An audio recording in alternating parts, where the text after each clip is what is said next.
Good morning, man. Good Good morning. Happy morning. New Year. Great, man. It's great seeing you. Great seeing you, man.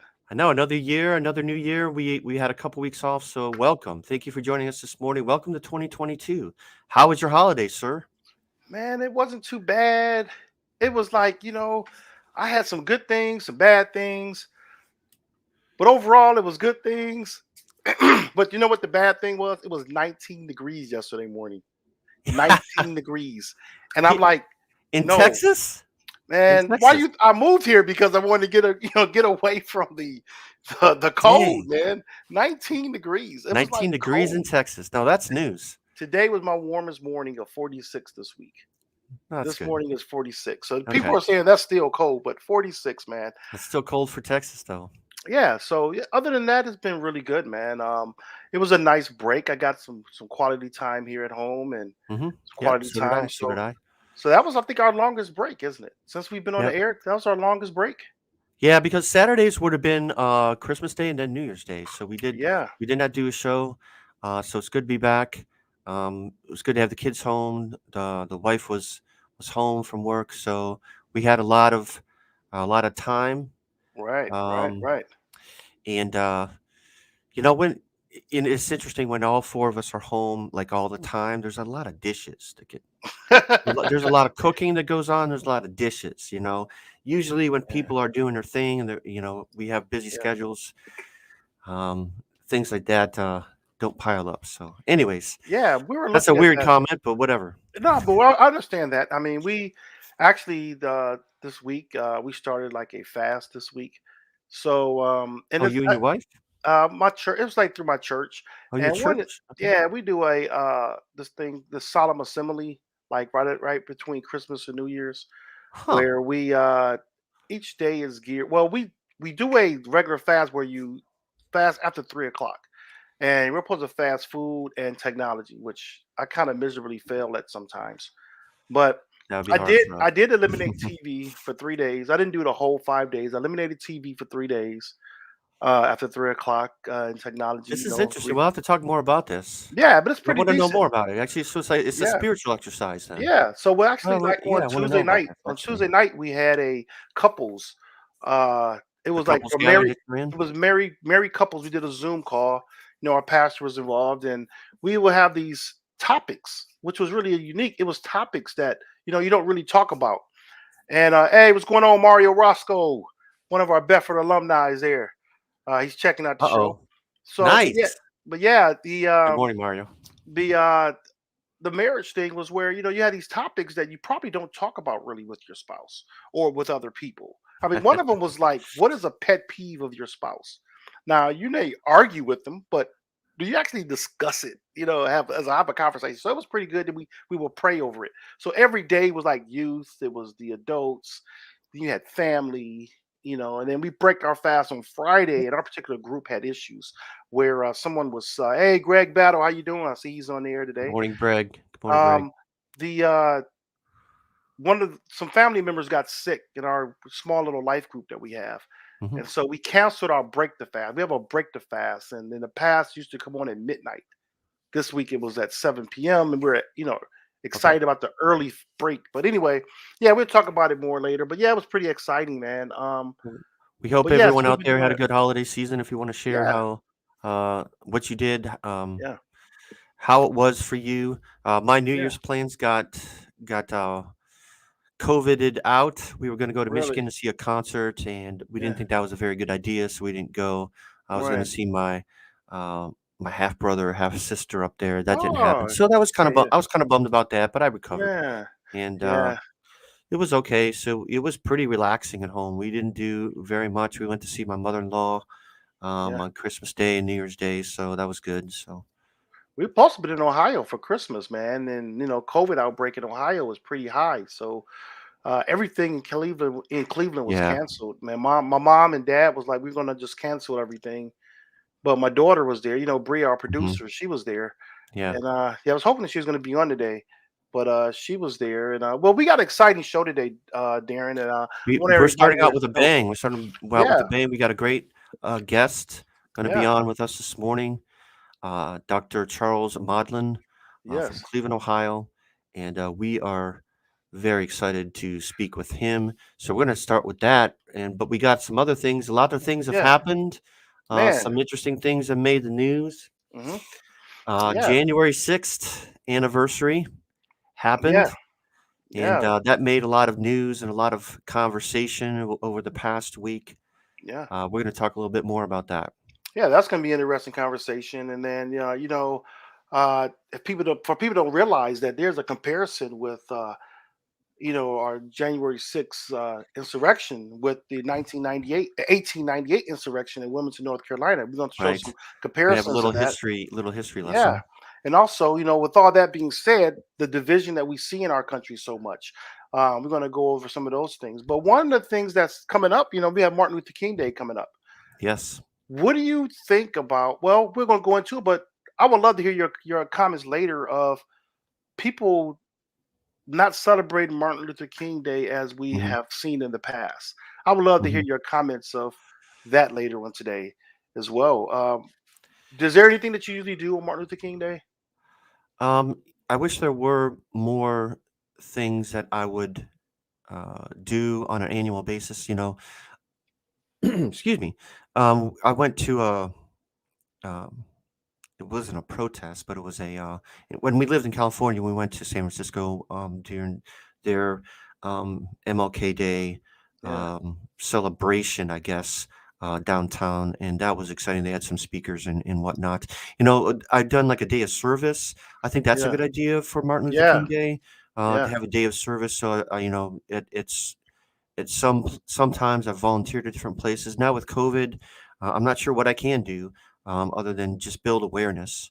So this year I'll probably um, build awareness. Actually like to listen to some of his speeches.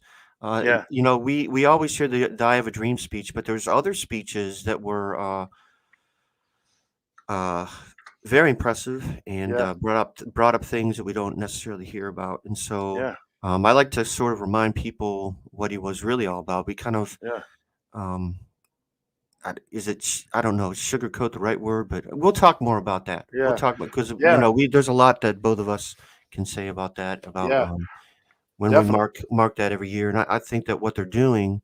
Um, or what the family is promoting this year is very interesting and intriguing. So Yeah. we're going to talk about that. Yeah, we're going to go in a little bit also today. We're going to talk a little bit about the sentencing of the McMichaels and Roddy Bryan. They had the Yeah, that sentencing was a major yesterday. news Yeah, yesterday.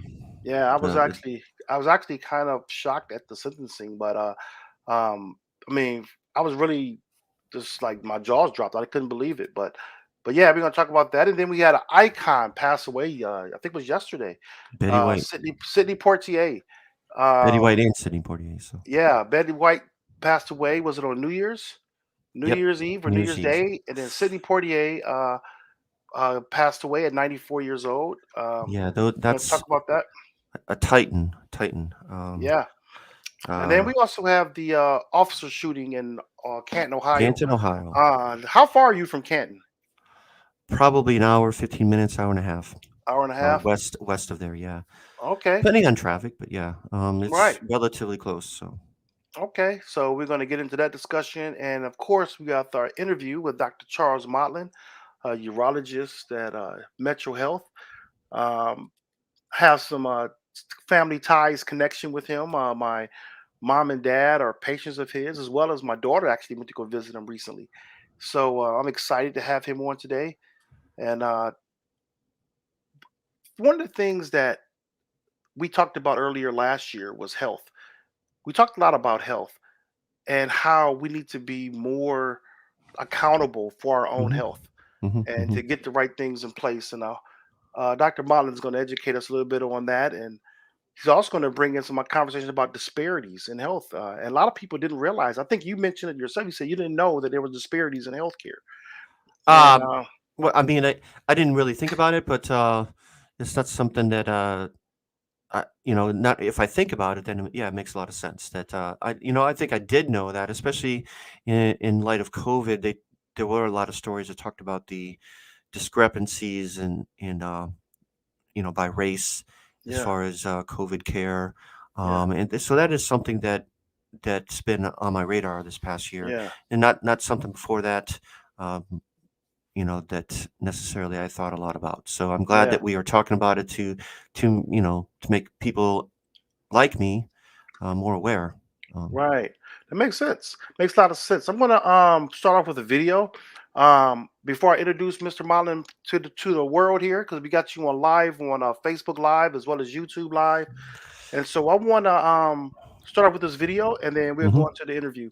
It's gonna just a little bit telling him about what his current project he's working on with MetroHealth Hospital.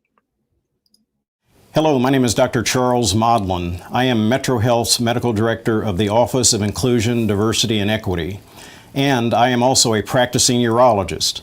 In addition to being a urologist, an area of my focus has been on the elimination of health disparities.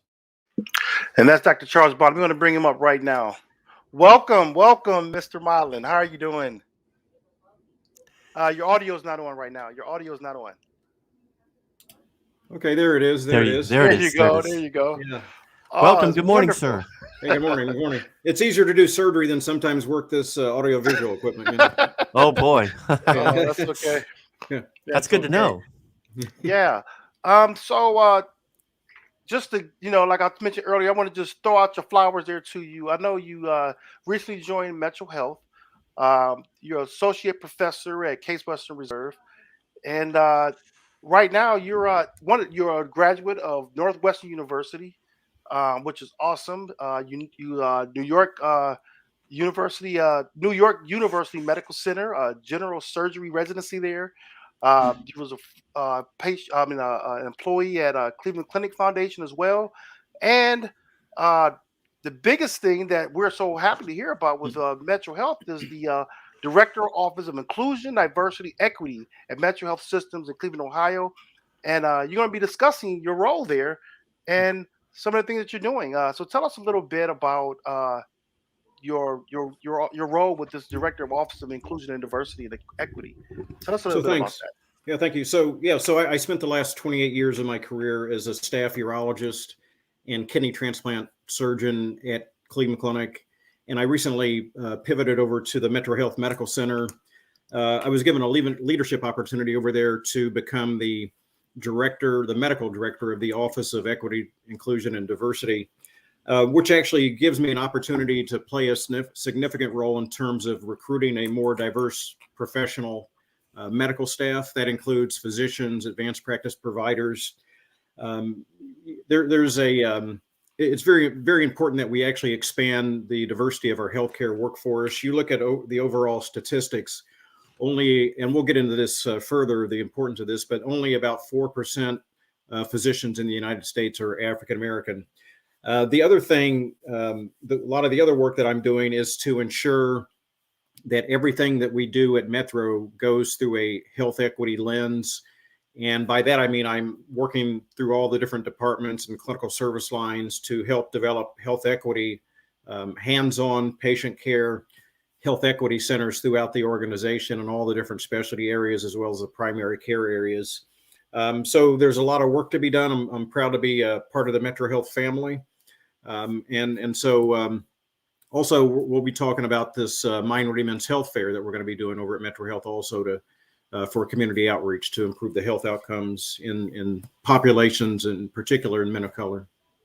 Awesome. So, and with that being said, one of the things I've seen here also that I thought was very interesting was that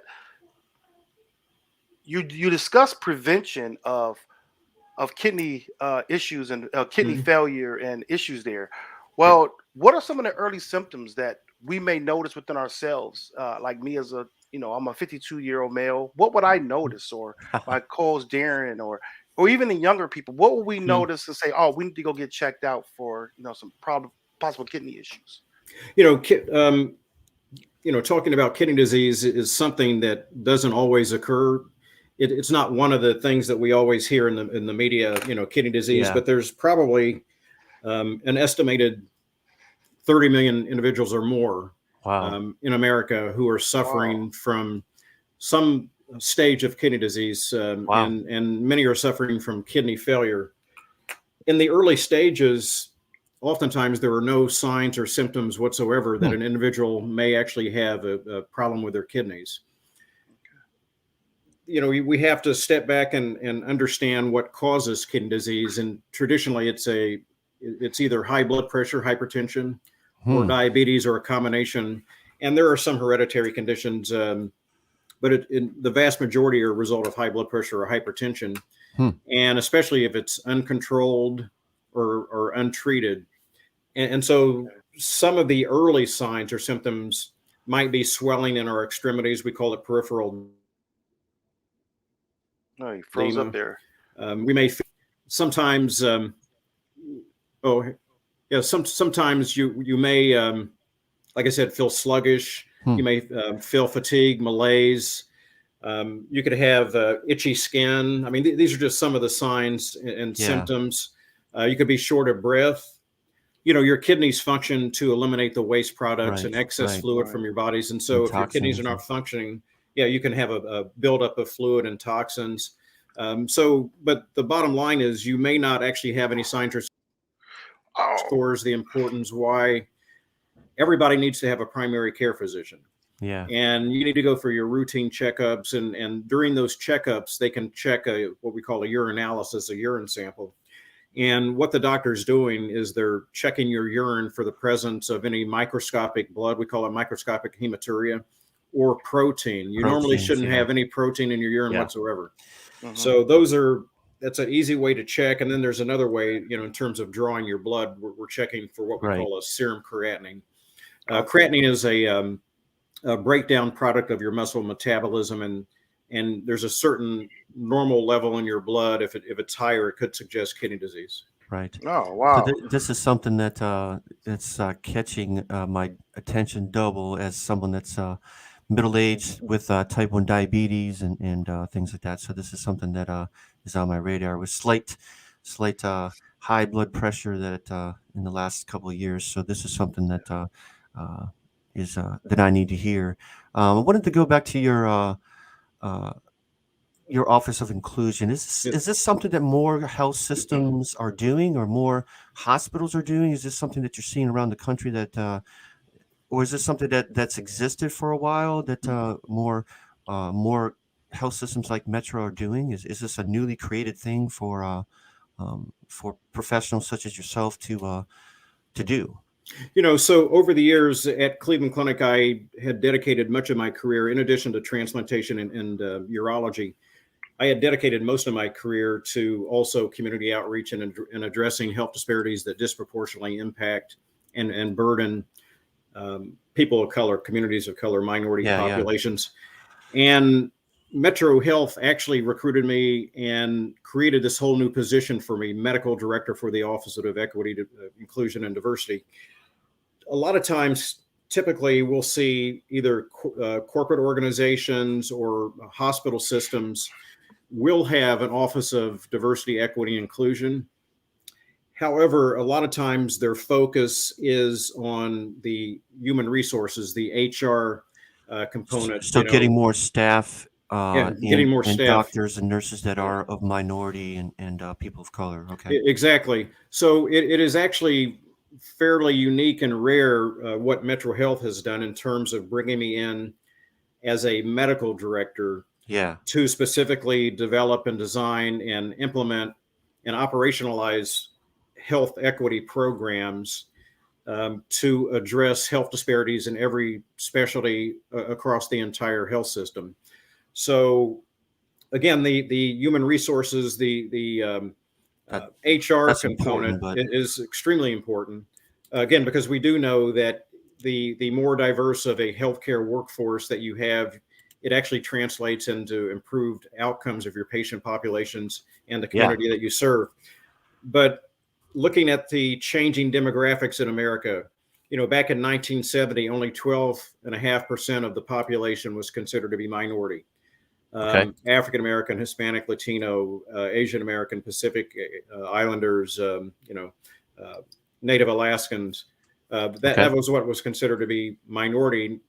And now we're close to 30, 35%. In the next 20 years or so, the minorities will assume the majority population. And the Yeah, reason I yeah. mention all of that is because if minorities, quote unquote, minorities have the greatest incidence and burden from healthcare disparities, African Americans, for example, have a 6 to 8 year shorter life expectancy compared to their Caucasian American counterparts. Wow. And that is even when you control for education level, socioeconomics, 7 8 year differential life expectancy. The point is, when minorities assume the majority position, Okay.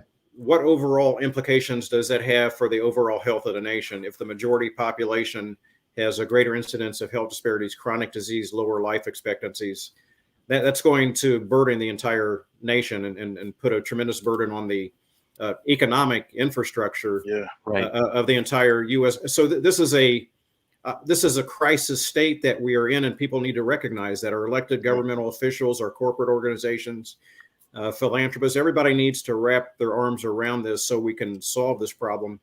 And I'm proud to say that MetroHealth is way ahead of the curve in recognizing that we need to, look at everything that we do, all of our operations, our mission, our vision through a health equity lens. Right. Go ahead. Go ahead. No, what I was going to say was that with that being said, and you mentioned earlier that 4% of the doctors are African American. Yeah. How will that impact, or we know we're trying to change the impact, but what are some of those impacts as the demographics do shift? And not having these minority doctors in place. I know, like for myself here in Texas, I've been searching for an African American doctor myself, and it was for various reasons, from things that I thought that were overlooked. And I'm just looking for it, to be frank, someone who might take my interest to heart, of my health. And so I'm looking at a cardiologist right now. I have high blood pressure, and so what are these impacts, or what is the push for it? And with that shift happening, what can be impacting factors that can happen?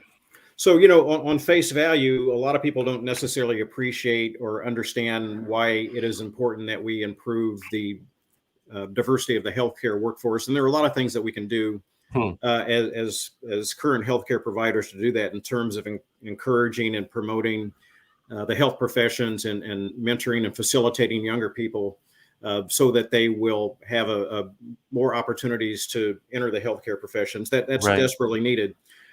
But in analyzing the healthcare disparity crisis and the reasons for these healthcare disparities, part of the contributing factors is a lack of diversification. And that goes back to historically how many minorities, African Americans, have viewed doctors, hospitals, medical researchers based on egregious actions that have been committed against them by the hands of researchers and medical institutions and physicians.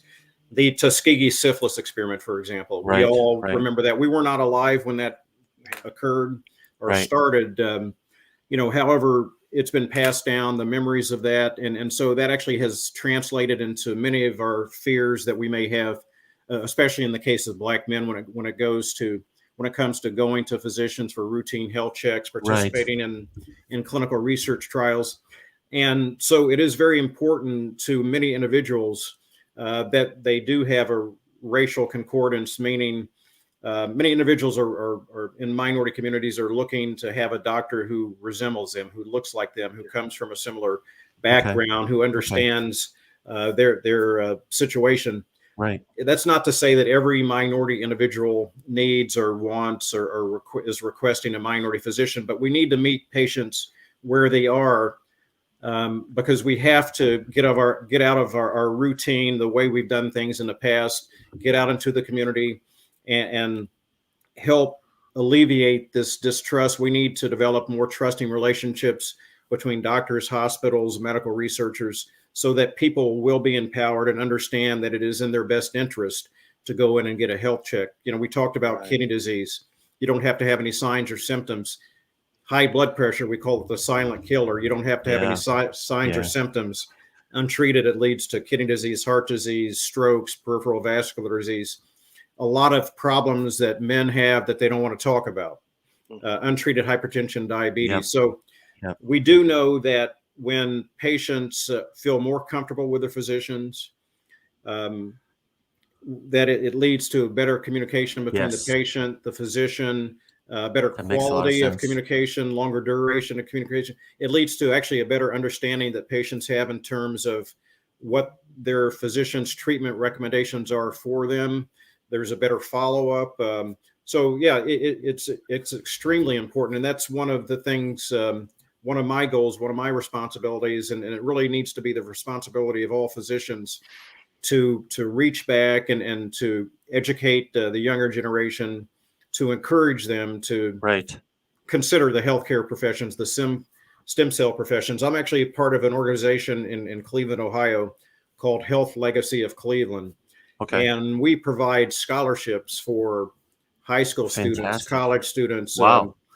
medical students, dental students, because again, it's our responsibility to help mentor and guide these young individuals. That's great. Yeah, That's exactly. Very, terrific. very important See, work. You You mentioned mentioned young people. So one of the things about, because you've written a book, Yes. and you said that the book was geared towards young people. So do you want to say a little bit more about your book here? Or? Yeah. So yeah, thank you for letting me speak about my book. So actually, I have it here sitting alongside of me. This is okay. the book title. There it is. Yeah, I was trying to show a Yeah. picture Yeah. of the Uh, cover here, but it didn't yeah. come. So yeah, thank you for that. Yeah. Yeah. Here it So, is, right here. oh, thank you. That's the Okay, cover thank There you. it right is. there. Oh, thank you. I told them, I told them they need to put a better looking individual on the cover of that book. But, Oh no, you're good. but You're good. maybe Denzel or Will Smith or somebody, but no, the book title, it's called "It Isn't Difficult to Do It If You Know How to Do It." It's a success tips book, and the title came about. My daughter Hannah, she's 23 years old now. She's actually a chemical engineering student over at Cleveland State University. But when she was 3.5 years old, we had a nanny at the time, Carolyn Wow. Jackson, Uh-huh. who was watching her play a fast-paced video game with two joysticks. And Mrs. Jackson looked at her and she goes, "Hannah, that looks difficult to do. Is it difficult to do it?" And Hannah, 3 years old, without missing a beat, she goes, "It isn't difficult to do it if you know how to do it." And So that's how the title got started. that's how That's the the title got genesis. started. Yeah, that's the seed. And see that again, 20 years later. I mean, when I was writing the book, I remembered that what had happened, because actually that title is what the book is all about. So it just basically means that we, the older generation, have come to learn, a lot of what we can communicate back to the younger generation. If a young person would learn from somebody of the older generation, there are a lot of things that we've learned along the way that we can impart our wisdom, our guidance, our advice, our mentorship to help their journey just a little bit easier. And again, we have to recognize that there's no way that we can alleviate all obstacles, obstructions, roadblocks that any one given individual is going to face, on their life journey, their success journey. But there are things that we can share with them to make their path a little bit easier. And so the book is basically, it's replete with a number of success tips, lessons I learned growing up. I grew up in Central Indiana. I had great role model parents, but it's based on lessons I learned growing up from my parents, my grandparents, my siblings, the community, my coaches, my mentors. And on my journey in becoming a physician, urologist, kidney transplant surgeon, I actually would recommend that every student, regardless of race or ethnicity, even regardless of age, anybody who aspires to achieve successes in their lives, I think this book would be of value to them. Awesome. And every time I pick it up and look at it, I'm even learning things, relearning things myself. From yourself. So I mean, it's really a 385-page book. It's a resource where it'd be a great read from front to back, but actually it's a resource where students will want to go back time and time again, to refresh themselves. But the other thing is, this book is also for not only the students, but it's for their parents, their guardians, their caregivers, their mentors, their coaches. it's to augment the lessons that they're already learning, from their parents, their families, their teachers. So again, I think it's a great resource. Take advantage of it. So the book came about also. I had an opportunity. I was honored to be able to give a commencement address at John Hay High School, which is a local high school here in Cleveland, Ohio. Yeah. That was back in 2014. And after the commencement address, I was thinking to myself, I should not let this messaging end here on this one particular day. So I decided to, put pen to paper, and I started writing the book. It took me probably 4 or 5 years to write the book. Oh, wow. Being a busy you were surgeon. writing like on the side. Well, yeah, writing on the Yeah. side, 2 o'clock in the morning, 1 o'clock in the morning. I would write, put it down, go back 3 months later, but I finally finished the book. It's available up on Amazon, Barnes and Noble, and other locations. But I recommend it to anybody, not only the students, but also advisors, teachers, coaches. I had a question. So give me one of your challenges that you had to overcome, and the strategy to overcome that one challenge.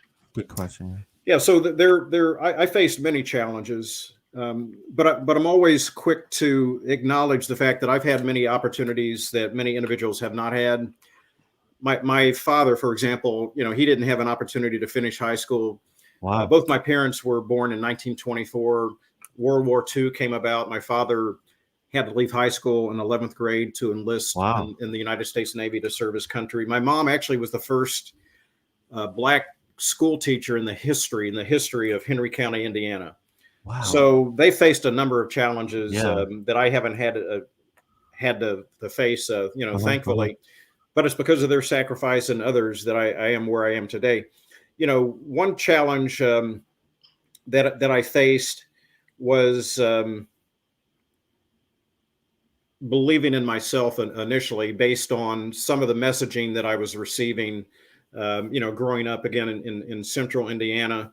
I grew up about 35 miles from the Grand Wizard at the time. I don't know if everybody knows who the Grand Wizard is or was. But there was a certain atmosphere that was pervasive, throughout that environment at the time in the late 60s, mid 70s. Right. But because of the love and advice and guidance and role models I had in my life, in particular my parents, the challenge of me believing in myself, I was able to overcome that fairly easily because, again, my parents positively reinforced within me my value. But again, as you go along in life, you leave your birthplace, you go to college, you travel out into the world.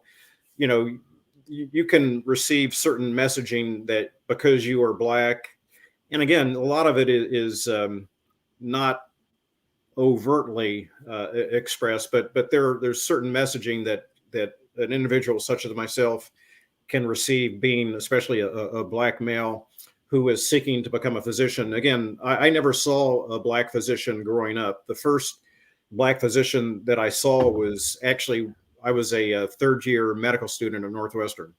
So, one of the messages in my book is that you have to believe in yourself. You have to remember your roots from where you came. You have to be able to stick to your goals. But one of the lessons in the book also is that as you mature, you have to be flexible. And there are some situations where you actually may want to pivot. You may, as you grow and develop and mature and learn more, you may decide that you may not want to seek a certain career path. You may want to pivot and go down another career path. Yeah. So, I mean, there are many challenges, in life that I face. But again, I always could go back to my roots and understand my self-value and believe in myself. But at times it can be challenging. Yeah, I totally understand that. Go ahead. Wanted to ask about your health fair, the Minority Health Fair. Wanted to give you an opportunity to push that. Yes. So, thank you. So Thursday, April the 28th, this year, we're going to be holding our first annual MetroHealth Minority Men's Health Fair. And again, I established the Minority Men's Health Fair back in 2003 at Cleveland Clinic, but I'm bringing it over to the MetroHealth medical system. And that's a free health fair. It's open to all men, regardless of race, ethnicity.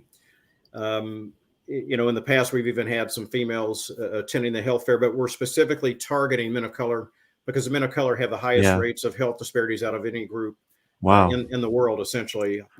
Prostate cancer afflicts and kills twice as many black men as white men. Don't have to have any signs or symptoms to have prostate cancer. So this is a free health fair. We're going to be doing health screenings from head to toe, providing health exams, health education. It's going to be held at the MetroHealth main campus, the Broadway campus, and the Cleveland Heights campus.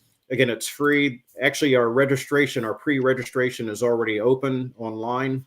If you go to www.metrohealth.org, then /MMHF, that's for Minority Men's Health Fair, you can pre-register, although you can actually just show up on the day of the event. And we'll make sure that link is in the comments. And the thing is that, so the event is 5:30 p.m. until 8:30 p.m. Again, it's free. We want you to take advantage of these free preventative health screenings. And again, don't be mistaken. It's these health disparities are not just occurring in individuals who are impoverished or unemployed. They do have a greater incidence of health disparities, but it's affecting all different strata of men of color, especially. Some of these health disparities are hereditary, genetic, in origin. There is a strong component that is related to the social determinants of health, but all men need a primary care doctor. All men should have a urologist. Every man should have a urologist. We augment the care provided by the primary care physician. We specialize in men's health, the surgical and non-surgical treatment. We treat women as well, of course. Okay. But every man needs a urologist, just like most women have an OBGYN. Right. See, and I've never heard that before that somebody would say that. So yes. I'm thinking to myself that I do need to have a specialist. So yeah, go ahead. well, I mean, this health fair is really awesome. I'm familiar with it a little bit, but for those that don't know, this is 17 years you've been doing this, starting in 2003. So I want people to know out there that this is something that's been out there. This is nothing new with Dr. Modlin. He knows what he's doing. But will this be like maybe possibly a national tour type thing from city to city with your health fair?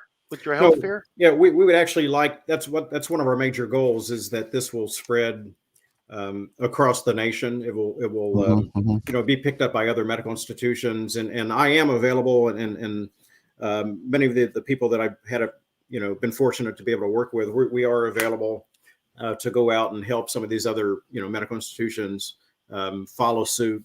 Replicate what we're doing, because again, it's for the good of society. We do at MetroHealth, we have programming that is taking place to do this, provide these opportunities for women and children also. And again, the reason it started out as a men's health fair is because men especially men of color, have the highest incidence of health disparities. Again, as urologists, one of their target diseases is screening and detecting prostate cancer. That's awesome. That's awesome. I know you said you were limited on time. I didn't want you to get past that timer now. But if you can, in the comment section right there on your screen, if you could put in that link that people can register, and any other information that you may want to give, that for contact information for yourself or anything like that, it would be awesome to put it in those comments, and that way it'll be on our thread, because this will be up, forever on our page, and people will be able to see this. But it's been awesome having you on our show. I would love to have you again. This has been an honor. Yes, and I'm looking forward to it. And another accolade, I'm going to give you one more flower I'm going to toss your way. I want people to know that this is one of the top 20 Black surgeons in the nation. So I want people to understand that. And Dr. Modlin is an awesome guy. So with that being said, any final words from you, Dr. Modlin? All right. Well, thanks for having me. I'd like to follow up and have a visit with you, for future shows as well. Awesome. But again, one thing I always say is that everybody can be a healthcare provider. We all can play a role in terms of helping address and eliminate and eradicate a lot of the healthcare disparities that are disproportionately afflicting minority populations. The COVID-19 pandemic just being one. African Americans, Hispanic, Latino Americans have disproportionately been afflicted and suffered and died from this pandemic. Again, a lot of it is because we have a greater incidence of pre-existing chronic disease states that actually predisposes us by lowering our immune systems to the COVID-19 virus, the influenza virus, and other contagions. That is actually the cause for the heightened disease states and death rates from COVID in minority populations. But we can all be healthcare providers. I appreciate you having me on the show to disseminate and educate and inform your listening audience. I would actually encourage others in the listening audience to, in turn, tell individuals about the importance of preventative health screenings. You don't have to wait, or you should not wait until you have signs or symptoms. Get a primary care doctor. If you're a male, get a urologist. If you're female, it's all about prevention. And so there are things that we can do. Even children can be healthcare providers by encouraging their parents, their grandparents, caregivers to go get checked up. So again, thank you. And I'd love to have an opportunity to speak with you both in the future as well. Yeah, absolutely. Absolutely. If you have a recommendation for here in Texas, please let me know, because I would love to have a primary care physician and a urologist here in Texas that come from a recommendation from you. Okay. Well, I'll give a shout out to my sister. She's a clinical psychotherapist down in Houston. Oh, okay. Yeah, she runs a practice. It's called Hope, HOPE, Psychotherapy of Houston. She's been helping men, women, children. And again, we're understanding more and more now the importance that we have to focus in on not only our physical disease, but also our mental health. That's very important. Maybe we could have her on the show. Absolutely. Hope, Psychotherapy of Houston.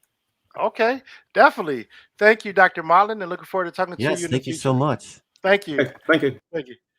Man, Man, the book. ooh, that was awesome. That book here again. Can we get that? Yeah, we got the book up here right quick. This isn't working for me. I click on that image and it doesn't come up for me. Working? You do it. I don't know, man. There it is. Right there. So it isn't difficult to do. It isn't difficult to do it if you know how to do it. Think about S. it. Modlin. You think about that, man. That's the book. Go search it up on Amazon or Barnes & Noble. Get that. Take home. This is words of wisdom from a great man. And it makes sense, doesn't it? If you know how to do something, if you know how to do it, it isn't difficult to keep doing it, right? I mean, think of our everyday jobs. We know how to do it because it's not difficult anymore. We had to learn how to do it. You know what I'm saying? Mm-hmm. But it makes so much sense. I mean, I'm looking forward to getting the book myself. Here's apparently his sister is listening to us. So welcome, Debbie Evans. She said, I'm here. So okay. Debbie, if you're out there listening, we'd like to have you on the show, maybe. Don't you think that'd be a good idea, LaMarr? If you can, leave your contact information in the comments, please, Debbie, and I will reach out to you. Me or my co-host Darrin will reach out to you, and we'll try to get you on as well. That would be awesome. That would be awesome. So, once again, thank you to Dr. Modlin. He has a speaking engagement like in 15 minutes, I think, and somewhere else to talk to, and so we thank you for his time and that we got everything in that we wanted to talk about with him. So that was great. And you think about this also, the people that they have health issues and they wait too long to get, like we were talking earlier last year, I was doing things with health supplements and I'm losing weight, trying to do different things. You don't realize until it's too late that the symptoms sometimes are irreversible because you waited so long, or we don't realize that these health issues are, something that we could have prevented a long time ago. Like, let me give you an example. I'm going to a cardiologist because I find out that my blood pressure medicine may be causing some problems. Right. Why is it just now I'm finding this out? Then I go to another doctor and find out, hey, you've been on asthma medicine for the last 15 years. I see no signs of you ever having asthma. I just found this out last week. 15 years. So, think about what could have been. Yeah. So you want to be able to be proactive better in your health. But I mean, prevention. You know, one of the things that I can't help but think about, and when we're talking about healthcare, is this, and we're talking about healthcare disparity, Yeah. is health insurance, access to Yeah. health care, because of Yeah. insurance gaps that we have. Yeah. Many of us, you know, we don't. Many of us and many people out there might not go to the doctor because it's not covered, or they didn't, you know, there's a Yeah. copay, there's expensive services. So that is a big reason why many people do not get seen by a doctor. Yeah. So But I there's can't help more but think of that. disparities. Can't help but But think of that. when people think of disparities, I want people to realize also, because Dr. Modlin mentions it in one of the videos that he has, one of his MetroHealth videos, is that he describes some of the disparities, and it's not always race related. Some of the Yeah. disparities can be gender related. It can be, sexual preference related. It can be uh, disability related. It could be location related. Disparities happen with so many things. Think about a person who lives in rural America, Rural America, yeah. and what is their access to a doctor to their specific To quality needs? care, yeah. They may Mhm. go to a doctor just because it's the closest one to their vicinity, Right, to their area, right. when it Well, could I've be had the actually other areas they got to go to. we don't exactly live in rural America. We live in a small town that's near Mansfield. So, but Yeah, already there's two health providers that I have that are in Columbus, an hour away. So, luckily, not in the days of telehealth, yeah, that really helps out. But sometimes you end up traveling down there for my yeah, gastroenterologist. My yeah, endocrinologist is down there. I just had an yeah, appointment yesterday. Telehealth. My daughter is, you know, gets seen in Columbus. yeah, Our oldest daughter gets seen in Columbus. So it's like yeah, there's a lot of things, even in small towns, that she might not have access to. So yeah. See, that's a disparity. If you think about it, and but I do like what Dr. Marlin is doing with the health fair to allow these people who have uh, maybe these red flags of going to the mhm, doctor, mhm. or not sure they should go, or their cautiousness of going. He's giving you an opportunity, and it's a free exam, free health fair. And I think it was like 16,000 people have already uh, partaken in these type of events already. Mhm. 16,000, that's a lot of people, what I'm saying? And mainly men that are going through these health fairs. That's a lot of people. That's great. So So good Darren, stuff. man, Good stuff. I had I'm not sure if Mario was still here, Mario Roscoe. He wanted to come on the show today to join us on some of these topics that we had. I'm not sure if Mario's still there. If you're there, Mario, let me know. Send But them out a link. Send them out a link. yeah, so it was like the demographic excuse me, the demo Can you Facebook message him or something? yeah, let me do that. But we're gonna get into this anniversary of the Capitol, man. Go ahead, Darren. January 6th happened, the year anniversary. Um, is it going to be? Here's a question, but we have some comments from Vice President Harris that were pretty good. And so we're going to listen to that for a few minutes. But before that, is this going to become like a 9/11 thing? Is it going to becoming something that we acknowledge every year? Is it something that is going to fade from our memories? What do you think? Do you have an opinion? Um, I think it could, and after the video, I give you my reasons why. Okay, let's watch it.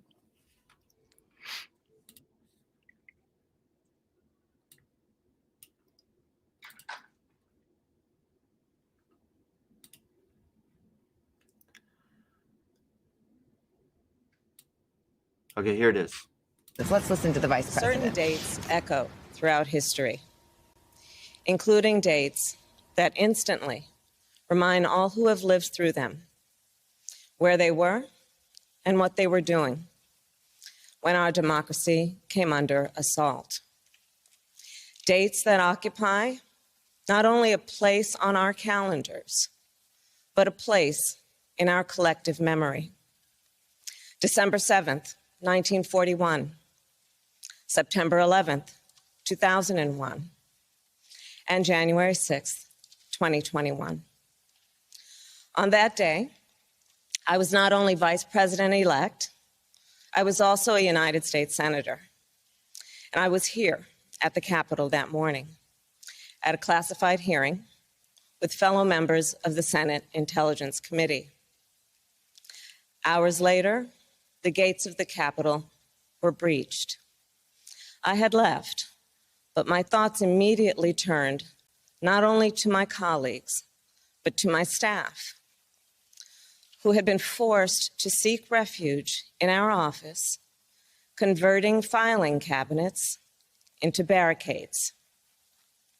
What the extremists who roamed these halls targeted was not only the lives of elected leaders. What they sought to degrade and destroy was not only a building, hallowed as it is. What they were assaulting were the institutions, the values, the ideals that generations of Americans have marched, picketed, and shed blood to establish and defend. On January 6th, we all saw what our nation would look like if the forces who seek to dismantle our democracy are successful. The lawlessness, the violence, the chaos. What was at stake then and now is the right to have our future decided the way the Constitution prescribes it, by we, the people, all the people. We cannot let our future be decided by those bent on silencing our voices, overturning our votes, and peddling lies and misinformation, by some radical faction that may be newly resurgent, but whose roots run old and deep. When I meet with young people, they often ask about the state of our democracy, about January 6th. And what I tell them is January 6th reflects the dual nature of democracy. Its fragility. I want to cut it there. I think I There it is, went there it is. past where I wanted to. But Okay. you were mentioning the things that bothered you with this with January 6th. And I think you had some issue. You were showing some different things with I guess the treatment of people you were talking about earlier this week. Well, I mean, I keep coming back to the same things in my mind. One of the things is the disparity between how people are treated if they, if it were somebody of a different race. Let's face it, we talked about this before. If it was somebody of a different race, people of a different race in general that were storming the Capitol, how they would have been treated. I mean, we saw people being escorted down the Capitol steps, like, "Oh, watch your step, you watch your step, miss, watch your step." After they just broke through the barricades, and we had police officers running away from the crowd. And I'm just thinking, this would have been a lot different had the demographics been different. And then secondly, like the treatment after the fact, like, finally we're seeing people, being sentenced and being sent to jail over this. And, then we have people in Congress, like Marjorie Taylor Greene, I loathe to mention her name, who always gets up there and shouts about the treatment of these people, these rioters, these insurrectionists that are in jail, saying that they're political prisoners. And that's offensive to me. That's offensive to me. So, had she had no realization of what prison is like for people? And if she really cares, then she would support some kind of justice, criminal justice reform and incarceration reform in this country, Yeah. which of course she hasn't. It's just for these particular people who she wants to prop up and make mention of, and then it's like, oh, these people have it so hard in jail. They don't get good food, and they don't have a good place to stay. So what do you think jail is? Yeah. How did you think it was? And how many thousands of people in this country have been through jail who were innocent for years, and been in jail and incarcerated under similar conditions that were abhorrent? the report. So I keep coming back to that, and it makes me angry. So, but I know I've talked Yeah. about it before, so I don't want to fill up the airways with things that we already talked about. Oh no, I get it. One of the things that you look at the well, one of the things to me with this whole thing is that even with Kamala Harris is that the FBI knew there was a indication that there was some possible extremists that were Trump supporters, and that her protection was not taken seriously, or there was not more protection from her, because coming out of that building, the pipe bomb was right there where she was at. Yeah. That was one of the things. And then, it's a year later and no one's been identified. Nope. That's an issue for me. But then to top it all off, you've noticed in her statement, she said this issue runs wide and it runs deep. What does she mean by that? No, she said it runs I don't know. old and deep.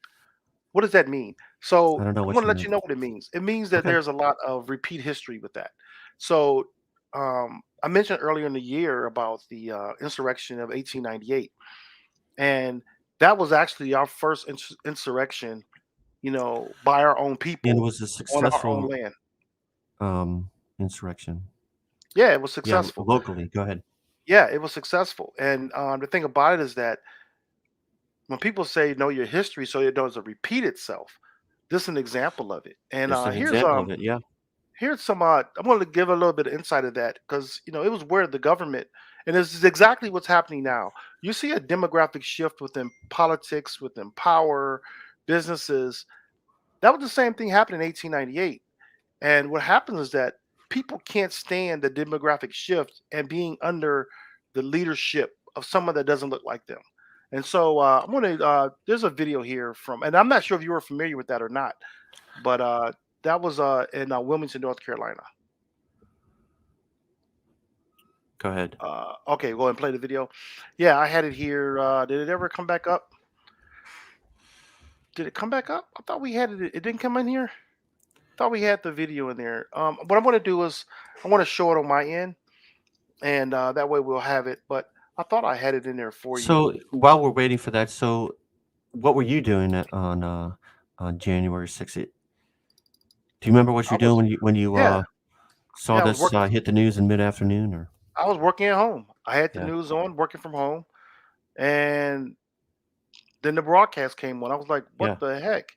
Me and a couple of coworkers were chatting back and forth about it, Mhm. and we just couldn't believe what we were seeing there. But were But you what I wanted to surprised do about is, it? was I surprised Was about you it? surprised about it? Were you? No, I wasn't, because it was I already, wasn't surprised. sort of lightweight predicted anyway. We Yep. thought that this would Yep. happen. I mean, it wasn't like it was a surprise I anyway. can We knew remember that. just kind of watching this with my family and just shaking my head in that evening, Yeah, and I was dismayed and I was upset and angry, yeah. really. Do I'm you gonna. think that this is going to become one of those moments like where were you during the moon landing? Where were you It's possible. during when JFK was shot? Where were you, when you found out about 9/11? Is this one of those Did you want to instances come on, then? Brie? I got Bria. Did you want to be on? You didn't want to be on? There was no warning whatsoever. Oh, I saw you pop up there. That's okay. Hello, guys. No. She's gonna. Hello, and we got Mario here. Hey, Roscoe, I think your video's trying to get in is circling there, but I don't see you there. Can you hear us? Can you hear us? Mario, can you hear us at all? My bad, Bree. Nope, you're good. Yeah, I thought you were coming on out. I was like, oh. So Can you hear us, where were Mario? you, Bria? Where were you, Bria, during when you found out about January 6th, the insurrection? Let's call it what it is. I was here. I'm not sure exactly. I don't remember what I was doing. I do remember seeing it on the TV though, and I'm just like, what? Like, what is that? Yeah. And then I just kept watching, and I was just like, whoa, that could never be Black people. Oh, you were thinking it never could be Black people, huh? Never could be Black people. And then after, it was really sad. I cannot. What was her name? The woman that was she was killed at the Capitol by the Capitol Police. I can't remember her name. I can't remember her name. But yeah, that I was like, that's sad, but I was just like, that's crazy. Right. I was Well, the just thing thinking, about us, Were you ever scared that it would succeed then when you were watching it happen? Would that they would actually get into yeah, the Senate chamber and capture somebody who was a senator or the vice president? Or were you ever thinking maybe they would succeed at what they were trying to do, I don't think at least for a few hours? no, I didn't. I was thinking that it wouldn't happen, but I mean, Mhm. well, I was surprised when they got onto the floor. Yes. Did I think they were gonna hold any of us, not us, them hostage? I don't think so, but I was afraid that it was gonna cause a shift, and I continued to be afraid after that because you then saw the House divided, and Right. you saw people who are in power and leading kind of continuing to lead this thing and defend the rioters. So I was like, dang, like our democracy is gonna fall Yeah, apart. I agree with Jeffrey that it was embarrassing. It was embarrassing for this country Oh to yeah, it was see that so happen here. I mean, these are the kinds of things that you see on the news that happen in like Belarus or Mhm. Bangladesh or At the same time, wasn't there wherever. what Not to happened not to again? pick on those countries, but this is usually yeah. the kinds of Well, stuff you see. why Why was it here? embarrassing? Why was it Why was it embarrassing? embarrassing? Because we We're on always the hold world ourselves up stage. as some sort of standard of democracy and that we do things Right. above board. Don't you think? Um, Let me give you an yeah, example. What did we do? What did we do to not allow 9/11 to happen again? I'm we not sure. I mean, the Patriot Act, put we a invaded whole lot another of stuff country in place. unnecessarily, and No, We what do we do marginalized here? an What do we entire do group of here? people. We No, what do we do marginalized here? an entire group of people. No, what did we do here to protect that would never happen again? What steps were taken so these Oh, things won't happen again? TSA. TSA. What else? What else are some of the things that happened? Do you know? There was propaganda, lots of posters and media coverage and T-shirts, targeting a certain group of people.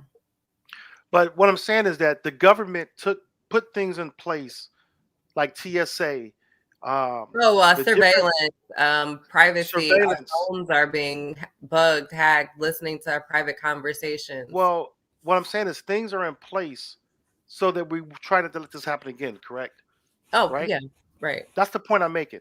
Things were They done to improved like prevent it. the sky, like the monitors and the people that were talking to each other, trying to communicate that this plane is going to hit. Their language, their jargon was completely different. They couldn't understand each other. So Yeah, they changed a lot of stuff with that. I don't know exactly what they did, but it wouldn't yeah. happen again. They couldn't understand what they were Right. saying. Their words were, they used the same words for different things. So we took action so that type of criminal activity could never happen again. I'm not saying it won't happen again, but we did become proactive in securing our country from that type of action, correct? But why? You So, know why, right? well, the point I'm making is that I hear the what you're saying. towers I were think. attacked. The Yeah. towers were attacked hmm by a foreign group of people. Yep. Okay, hmm and we put in action to protect us from ever having that happen again, that type of tragedy. So what you're mentioning about January 6th is that reason why I said I'm not surprised, and that I blame America for allowing it to happen. I'm Yeah. blame America's government for allowing it to happen, and that's why I brought up earlier about 1898 was that if we've already seen this happen in our country, but the point is you didn't do anything to protect it from ever happening again. Nope. So then we go to January 6th, 123 years later, and it happens again. And it happens again this time on a bigger stage. This is our nation's capital, not just uh, a, a one state. It happened from a national standpoint. So when you look at that, and you still have not put it into this is a year later. What have we put in place so it can't happen again? Nothing. We can't even get a committee to talk about it right. We can't even get the proper people in Washington to talk about it. We can't have an But investigation that we can't is even right. going to do anything because of partisan And politics. and the same people that were some of the people, 31 people who were at that event that was Are part of running the for Capitol office. insurrection are running for office. Running for office either at the state 11 level or of them. nationally. Yeah. Yeah, Can you 11 of believe the that? same people 11 of those people have been endorsed by Donald Trump. Now, rewind back 123 years, Not or a big surprise. 124 years now ago, the people who was part of the insurrection in Wilmington, North Carolina, what did they do? They ran for He office ran for office. and won. The same thing that we're looking at now. But I'm going to just play a video to. I'd be interested. now I'd be it's a interested to little see different if now, people who What's were what's different? responsible for What's the different? Tulsa. What's different, Bria? What's different is the demographic is different. What do you mean? So where these people are running, so let's go back. We're more progressive now. I don't think it's going to be successful. What do you mean? You mean the people running The for election voters is not are going to more be? progressive now. The voters Well, are not yeah, the right, voters right. that they were before. These people that are running for office are not. For example, in I don't St. know. I don't. Locally, anything can happen. Think about it. You got Marjorie Taylor Got Greene. a bunch of people that are most that of are in the Congress. country knows that she's that crazy. are- There's a small group of. There's a minority that doesn't. How did think she get there? She got elected, and she's going to be She elected got again elected. from we her haven't heard, district. but before the last few years, what were we hearing from Marjorie Taylor? That's not the point I'm She making. was not even on our Right, radars. but wasn't No, she already in office? Who was she? No, what I'm Already there. But think about this, Bria. She's there. The point is, she's in office. Somebody voted for her. And what's gonna happen now? You have 31 more people like her that's running for office. What I'm not saying they're all. They're not. I'm not saying they're all going to win. I'm not saying they're all going to win. But the whole point of the fact is, they're even in a position to run. Even in the position to run, yeah. They had to win a primary to even get in that position to win. I mean, to even run. That's kind of. So, I mean, honestly, that's a little bit scary insane to me that they're going to be. I mean, of those 31 people, some of them will be elected. Some of That's them kind of will. scary to me. So Those Joe seats are asked gonna a make a question. difference. Joe asked a question that I wanted to go back to. Could the Patriot Act of 9/11 be applied to the presumably? I think you mean the insurrectionist. Is the Patriot Act even on the books anymore? I'm not sure. So I'm showing my ignorance here. Isn't that gone? Is it still there? Something we got to look Is it up. still around? Anyone help me out? Sure. Okay. But I want to show this. Or should it? Or could it? Could it? No, I'm not. Yeah, you're right. I mean, it could. Patriot Act enabled the government to look in on all kinds of personal issues and privacy issues, and if you're going to be, I mean, we already kind of data mine everyone's social medias, right? Yeah. So yeah, here's a report on the Wilmington 98 for those that don't know. This month marks 123 years. First of all, were you able to hear that? Mm-hmm. Okay, just want to make sure. Since the 1898 Wilmington, North Carolina massacre. White supremacists overthrew a legally elected multiracial government in the city with a majority Black population during the Reconstruction era. This year, the community came together for a unity service in remembrance of the estimated 60 to 250 people killed by the mob. If Wilmington, North Carolina can have a healing, maybe America can have a healing. And the only way that we can come forward as a community and move forward as a community is to recognize what that event did for this community. It changed the trajectory of Wilmington in many ways forever. Historians have compared the January 6th riot at the U.S. Capitol to the 1898 massacre, and they point out that the mob in Wilmington wanted to suppress the Black vote, believing it would be fraudulent. What is happening sort of in many cities is that Black people are, forming their own businesses and they're entering politics and they're being elected. And, it's sort of becoming the country that you hope, America would be.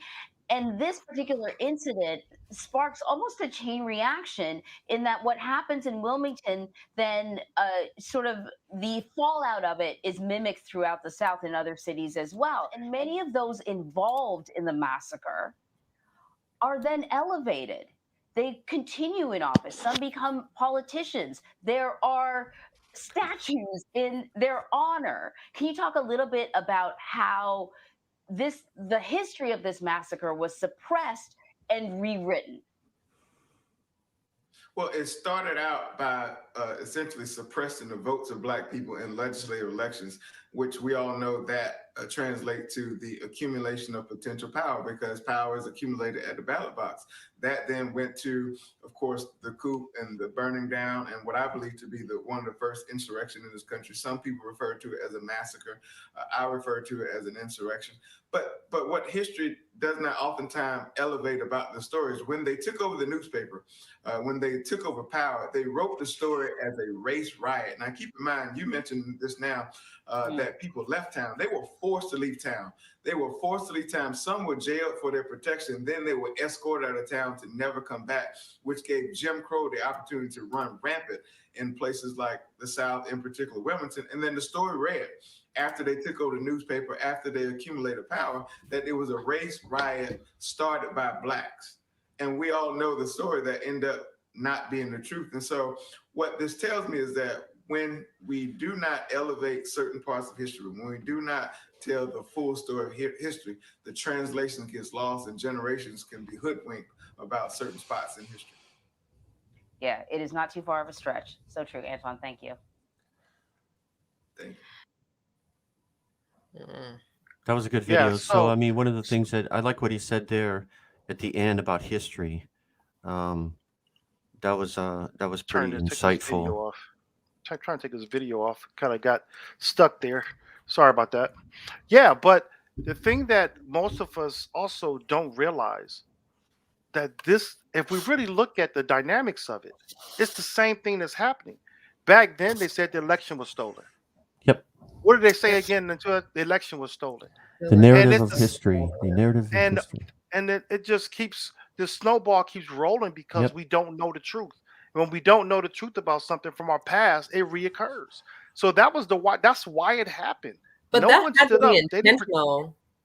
Excuse me? The language that was used, do you think that was intentional? Definitely intentional. 2020, all that happened after the election was already a rewrite of this history. It wasn't like they didn't know what happened. They knew exactly what they were doing, because what happens is, after 1898, laws changed. Yeah. So then they suppressed the vote. What did they do after the 2020 election? Laws changed to suppress the vote. I was gonna say, sorry. No, go ahead. No, go ahead. No, that's just the those are the things that we look past, or we push up under the rug. And I'm hoping that right now we don't push this under the rug. When you were asking earlier, Darrin, about this going to be another anniversary of this insurrection, just like you have an anniversary of 9/11, why shouldn't you have an anniversary of this insurrection? I think you should. Yeah. I'm just wondering about Keep it on people's its minds. legacy historically. Yeah, the narrative of the narrative, and is it going to be an incident that is revisited every year, like we do revisit 9/11? That's my question. It should be. It should be, so you won't forget that it happened. That's something that America is so it's clockwork how they do this. We do something in our own country, destroy our own things, the way that we do it here, and then we'll sweep it under the rug like it never happened because we're embarrassed by our own. No, when I say we as a country, and then they embarrassed by themselves, so you don't want to talk about it. That's Right. what happened in 1898. You're embarrassed by it now, so you eliminate it. Tulsa, Oklahoma, you're embarrassed by it, so you kind of sweep it under the rug. Same thing with this. The first thing that they said was, "Oh, these were tourists."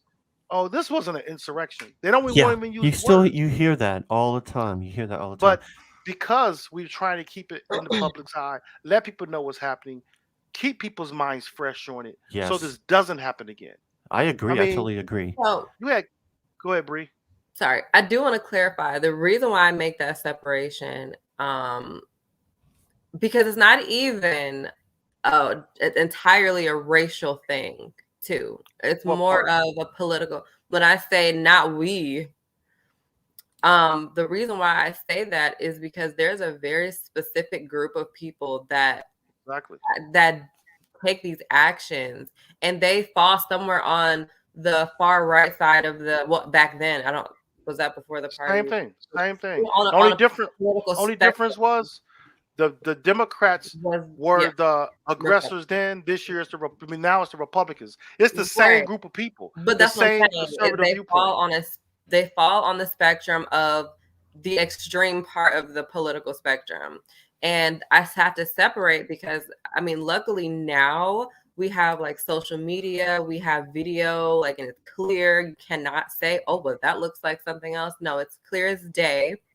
And I have to make that separation because we are not in this together. I No, understand I like agree. when countries look at us, they look at us as America as a whole. But I do also believe that other countries, thank goodness, because of social media, are seeing they're seeing categories of people. They're seeing the different types of people here. That's a They're good not point. Yeah, I just hope making so. it, oh, I hope those so. Americans. No, it's really, oh, those crazy Republican Americans. Okay. And it's not just Black people. I mean, I'm sorry, it's not just white people. It's actually some Black people on that side of the spectrum too that are also very Yeah. extreme with it. Candace Owens. Yeah. There's another man who was the man that was running for office in like California. In California, yeah. Yeah. Like those people are on the like severe part, the extreme part. We are not with them. So I have Well, to you gotta say look it at ain't also us. It ain't the us. difference is also you have paid actors. Candace Owens is a paid actor. I'll But give you an nonetheless, example. she still fuels that side of it. It doesn't Oh matter if yeah, she's right. paid or not. Well, She that's what might I'm not saying. get involved. But the thing of although they may be African Americans on that side of the fence with it, you look at these that are. I'm not talking about the regular citizens that are out here voting. I'm talking about the people that you see in politics with it. Herschel Walker is a paid actor. Do you know why Herschel Walker's role is? Do you know what his role is in Georgia? Nope. Mm-mm. Herschel Walker. Tell me. You know who Herschel Walker is, right? I do. You know who Herschel Walker is, Bria? I do know who he is. Okay, former football player. He's a popular person. So he's running for governor of Georgia.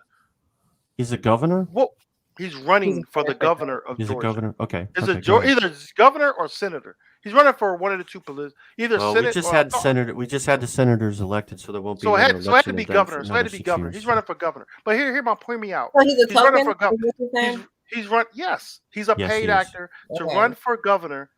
Why would he be running for the governor of Georgia to split the black vote against Stacey Abrams? That's Herschel Walker's role. That's completely a That's his role. strategic decision of the party. Exactly. That's his role. That's his purpose. The same thing with the guy that ran against Gavin Newsom that you mentioned, Larry Elder, who ran in California. Larry Elder, thank you. His whole thing was to That split was a a vote. disaster. He was to split a vote. He's a paid actor. Like when I tell you blood boiling, you guys, blood boiling. I can't. It's so draining. So It's thank draining, you for guys. sharing. Thank you for sharing that video, LaMarr. Yeah. And one of the things that was in the caption at the beginning of the video was the man who was speaking at the very first part of that was a Wilmington 10 survivor. So if you don't know what that is, people out there, Google that. Very similar circumstances to the event that they were referring to historically in Wilmington over 100 years ago. Look up the Wilmington 10. So wrongly convicted people sentenced to prison for a long, long time. 29 years in prison. All 10 served nearly a decade before they won their appeal and got their release. So So more history. Let's learn our history, folks. Let's learn our true history. So if you look at going into what we're talking about with what's going on with this insurrection thing, it leads us back to how do we stop this and how do we continue to have people that we need in office? It's because of voting rights. You know, I've been talking about this all year. It was one of my pillars that I talked about that we need to that President Biden need to push when he came into office, and we're still waiting on it. We're still waiting on that. That can change things right now if that was to happen. And so Martin Luther King Jr. is saying, do not celebrate Martin Luther King Day the same day you have Let's if look we at don't that have legislation. issue. Yeah, I got his video So here. Oh, I'm sorry. No. Sorry, Darrin. I was just going to intro the video. So this is a good Oh, video go ahead. from Martin Luther King III. And I thought this is very good. And I'm going to bring awareness to this and share what he's saying here. You're Go planning? ahead. You want me to Go play ahead. it? We're saying to people, we're asking people to join us in terms of how we observe the holiday. The reality is we should not be celebrating part of the legacy of Martin Luther King Jr., which was, of course, garnering the legal right to vote. I've always for years talked about we observe the holiday because there's so many issues we have to fight. This year, we're asking people, we're going to be on bridges. The president and Congress passed the infrastructure bill, which is great, but we also need voting rights. We need to expand and protect voting rights. And so we're going to be in bridges in Arizona on January 15th, the actual birthday of Dad. And then on January 17th, we're going to be in Washington, D.C. on a bridge with over 100 partners saying we need voting rights legislation and we need it now. Well, the fact of the matter, as you just stated, just to really say it specifically, over 33 bills in 19 states have been passed to make it harder to vote. And the federal government thus far, in terms of the Senate specifically, has not done anything. And so that certainly can be greatly disappointing. But it is the federal government that must weigh in. And we need the White House to use its we saw what the full weight of the presidency working with Congress can do. We need the full weight of the president working with Congress or with the Senate in this case to get voting rights done. Mr. King, I have to get since I have you here, get your reaction to Florida Governor Ron DeSantis and what he said when in invoking your father as he proposes a Stop Woke Act against critical race theory. And he said, you think about what MLK stood for. He said he didn't want people judged on the color of their skin, but on the content of their character. You listen to some of these people nowadays, they don't talk about that. So first of all, when we talk about history and when we look at history, we should be in a mode of advancement, not looking backward. You have to understand your history so you don't repeat the mistakes of the past. That's why we're focused on voting rights expansions for everyone. This really is not a Democratic or Republican issue. It's an issue for everyone. And to protect, preserve, and make sure that everyone can vote unencumberedly is what the focus, one of the focuses should be. That we must save our democracy. And this is one of the ways we begin that process. I agree with him wholeheartedly, totally. And again, like we talked about earlier, Darrin, that's the go-to quote that Republicans are pushing now. Anytime you mention a race issue, is don't judge me by the color of my skin, but the content of my character. That's the only quote they know. I know that I don't mean to interrupt you, but that makes me so mad when they misuse that. What the heck does CRT and your objection to it, which is garbage anyways, have to do with Martin Luther King? And you're bringing in what Martin Luther King said and all kinds of crap. I'm sorry. Yeah, I mean, it's just so many other. It's so many. Every issue that's on the table right now, from a political standpoint, every issue there, Dr. Martin Luther King had a speech about it. He talked about racism. He talked about employment. He talked about education. He talked about the fact that America is split with different ideologies. He talks about all these things. So to only bring up one quote, that shows you how limited your knowledge of Dr. Martin Luther King is. Yep. And it shows you also how you try to manipulate a person's speech to try to sway or push your own agenda. Yep.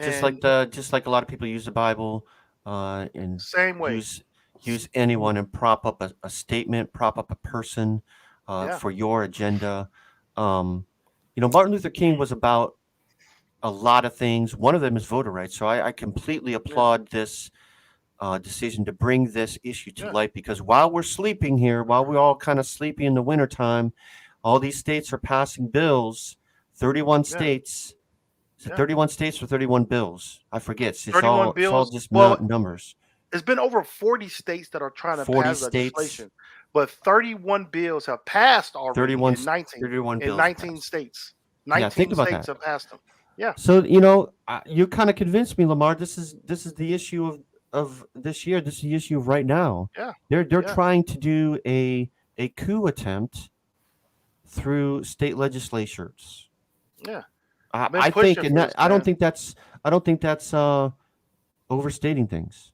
No, Okay. I mean, I can see and that. people think I'm crazy. People, you've seen the debates I've had online about this.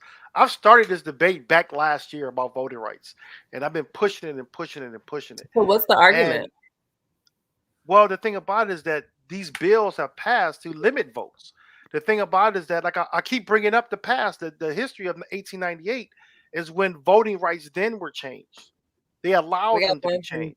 Jeff. And the thing about it back then, there was a you said, what are some of the examples of it? There's tons of them, Jeff. Just look them up, man. I'm not going to go through the whole John Lewis bill There's right a now. very long list, and I I mean, it's like tons of them. Comments on our show because these are actual questions that people have. Yeah, but that's because they don't look it up. Okay, No, okay. Here's let's spell it out. okay. Spell it When we out. get, I'm about to pull it up, but let me give you. Let's start with just the basic ID. Let me give you an example. Let me give you an example of one. College kids, for instance. Okay, college kids can vote within their own state that they're going to school in. So a state like New Hampshire, for instance, New Hampshire has been trying since 2019 to pass a bill that states that if you are a transfer student, you are an out-of-state student who now have occupied residency in your state, you have to have a driver's license, own a car in order to vote. That's like a poll tax. That's one example right there. Because you have the property taxes on your car, yes? How many college kids own a car? Exactly. But that's the way to keep. You can't. I didn't own a car until I didn't have a car. I didn't have a car in my name until almost I was married. It's called a poll. It's like a poll tax. You can have your driver's license 24, without having a 25. car, though. Huh? You can have your driver's license without having a car, though. They want you to have a vehicle. Oh. No, this is Look a it step up. beyond Look it up. just having a in the state of driver's Missouri license. right now. Yeah, look it up. This is going on in New Hampshire. This is what I'm saying. These are things that are happening. Also, you want to talk about okay, what about the limitation? Okay, I always use the example. When I was talking to my mom and dad, they live in Bedford Heights, which is a suburb of Cleveland. Okay, they're in Cuyahoga County. They had to drive downtown to vote at the Board of Elections downtown in Cleveland. So they had to drive, and there was like 6 hour lines. Just another friend of mine, Stefan It's at Mayo, least an hour was from saying Bedford, he waited like 3 or 4 hours in line. It's an hour drive from Bedford. Almost Yeah, more. at least 40 minutes 40 to an minutes. hour. But right here where I live at, right here, and where Jeff lives at, I'm sure, you can go right around the corner to vote. Yeah, same here. Because Republican counties. Literally, I can go Because around the corner. they're Republican counties. I drive 3 minutes from my house to vote. And when I walk in there, there is no line. I voted by myself in a big room because there was nobody else there. Because we're that accessible. Huh? One more thing. Yeah. Georgia. Go Bria. Okay. Yeah. Georgia. Okay. There's no reason why you have, there was an onslaught of laws put in place to keep people of color from voting in Georgia because not just people of color showed up. Minority voters. Let me just put it out there. You can't pass out water in line. You're closing down the voting locations at a time where people are getting off of work. They can't 5 o'clock. They're gonna miss it. It's gonna be closed. You're closing. You're stopping the Sunday voting when most of our elderly vote on those days. Isn't that one of the things? So it was listen, in Ohio, it was like certain hours. It was certain. You're closing the polls on certain. But you're closing it on the time in which the minority voters have access. You're restricting access to people who can actually vote based on those times. We saw lines wrapped around, in the inner city where you have some polls. I live in the suburbs. Every poll location that I went to vote, there was no one in there. Okay, and let me tell you why. I lived in Lee Summit, Missouri, which is 30 minutes from where I am now. Lee Summit, Missouri. I went in there completely empty. They sent me to City Hall in my new city that I live in to vote by what is it? It's called when you so basically when you Provisional move. ballot. Provisional Yeah, ballot? yeah. I had to do that. No line, no one's in there whatsoever. In fact, I went late in the day. The poll was still open. So, and Dad, I don't know if you remember, I called you. It was like Yeah, I 6, remember. 7 o'clock. So what I'm saying is these areas are, let me just tell you, I didn't see none of me. I wasn't Yeah. out there. Okay. In fact, I drove past several huge farmhouses with 20, 30 Trump signs in the yard. So what I'm saying is voter suppression is very real because I guarantee you, if I drove down to Kansas City, I wouldn't have been able to vote anywhere. If I lived in Kansas Or City, St. it Louis. wouldn't have been possible for me. It would So have been too here, long. These lines are long. Yeah, everywhere. I saw a last weekend during the Sorry, holidays. Jeff. I wasn't trying to I come at you. saw a candidate running for office that's openly campaigning on live voting. Like this is a political platform for his candidacy is that we're going to do away with everything except for live voting. And when has that ever been the case? Ever? So this is something Even for though Jeff. mail-in ballots are not allowed. Check out. Mhm. Jeff was mentioning earlier, like what are some of the things like the voter suppression? Some examples Oh, of it. we kinda just We were did. talking about the voting was early voting. The bill will require all 50 states to offer early voting periods for at least 2 weeks prior to the election day, including on nights and weekends for at least 10 hours per day, except for jurisdiction where there are 3,000 or less voters, which will only be required to offer only voting during the election office regular business hours for at least 8 hours, and one Saturday and one Sunday during the early voting period. So that's one piece right there. But one of the main things that the Voting Rights Act that they want to implement is that pre-clearance that we talked about some weeks ago. Is that again going back to 1898? The pre-clearance is where there's a protection. The federal government comes in to protect these states from doing what they just did. These 19 states that approved those bills, the pre-clearance will allow the federal government to come in and say, no, that's the discrimination against certain groups of people. And it doesn't always have to be race. It could be handicapped. It could be gender. It could be so many things. But the government Age. comes in and protect that right. Age is Mhm. another factor. You shouldn't have to drive in 4 hours or 3 hours away and stand in line for 8 hours as an elderly person or a handicapped person. That is ridiculous. So This is that's one of the America. things. Mail-in voting is another issue. The bill will create a national standard permitting no excuse vote by mail by every eligible voter. Now, the thing the other side wants to say is, oh, you want to open up voting for everybody. No, you have to be a registered voter, not just everybody. So states would require a permit required to permit voters to apply for absentee ballots online and prohibit from imposing erroneous requirements like requiring mail-in ballots to be notarized. Also, people feel that there's no secure ballot voting. The Voting Rights Act and the John Lewis bill are both asking for more secure voting. They Mhm. want the voting to be secure. So that's another false narrative that you hear out there, that they don't want election day should be a holiday. That's another thing in the bills. Let's make election day a holiday so I've been saying that for years. I've been saying that these for years. Yeah. problems of Mhm. the long lines and Not the being able to long get off drives, work. right? Let's make it a holiday. So protection for individual disabilities. The bill would address some of the biggest challenges to voting access that Americans with disabilities face. The bill will require each state to ensure that individuals with disabilities have the same access to absentee ballots and applications as other voters, as well as making them electronically accessible to voters with disabilities, among other safeguards. Yeah. Voter validation. The bill will promote a national standard for states that have an identification requirement for in-person voting, allowing for the use of a wide range of forms of identification, including electronic copies. An alternative option for voter validation. States that do not impose an identification requirement will not be required to have one. So again, what if a person who was born like my grandparents were born where you don't have a birth certificate? What do you do to get the proper IDs?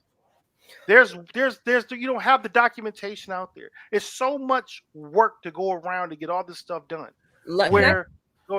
Sorry, I just want to say this. Even with having everything that you need, I today still do not have a real ID. I got married 2 years ago. Had to change my, my last name, but that's when the compliance IDs came out. Maybe in like 2020. Yeah. And so if they make it the rules in order to get this ID to even travel, you guys, I can't even get on an airplane. Why don't you get your ID done? Because I don't have what it takes to get one. Like I what? have What do you gone need? up to this place 3, 4. I've gone. You don't have a Missouri driver's ID, driver's license? I have a regular ID, but the real it's called a real ID. The new. Yeah. Why don't you have it though? Because I don't have I'm a stay-at-home mom. I live with, when we live here, but I'm a stay-at-home mom. I stopped working after I had my daughter. So none of the bills are in my name. Okay. You have to have a bill in your name. You have to have like a utility bill or something that proves Yes, your residence. Yes. No, that's a common thing. Wait, That's a hold common on. thing. For women, You have to have a bill in your name to get a driver's license. That's very common. Yes. You know what? Now I might Well, that's be one able of the to do requirements it that I know is because around here.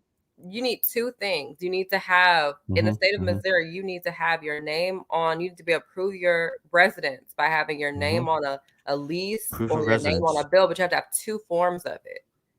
So you can't use hospital bills. You can't use any type of bill you can't use a school. I can't even use my college, anything that's mailed to me from my college. What? Really? Yeah, I have to use my lease for our townhouse, and I also have to have some sort of bill, some sort of cable bill. can you use a phone bill? Maybe a phone bill.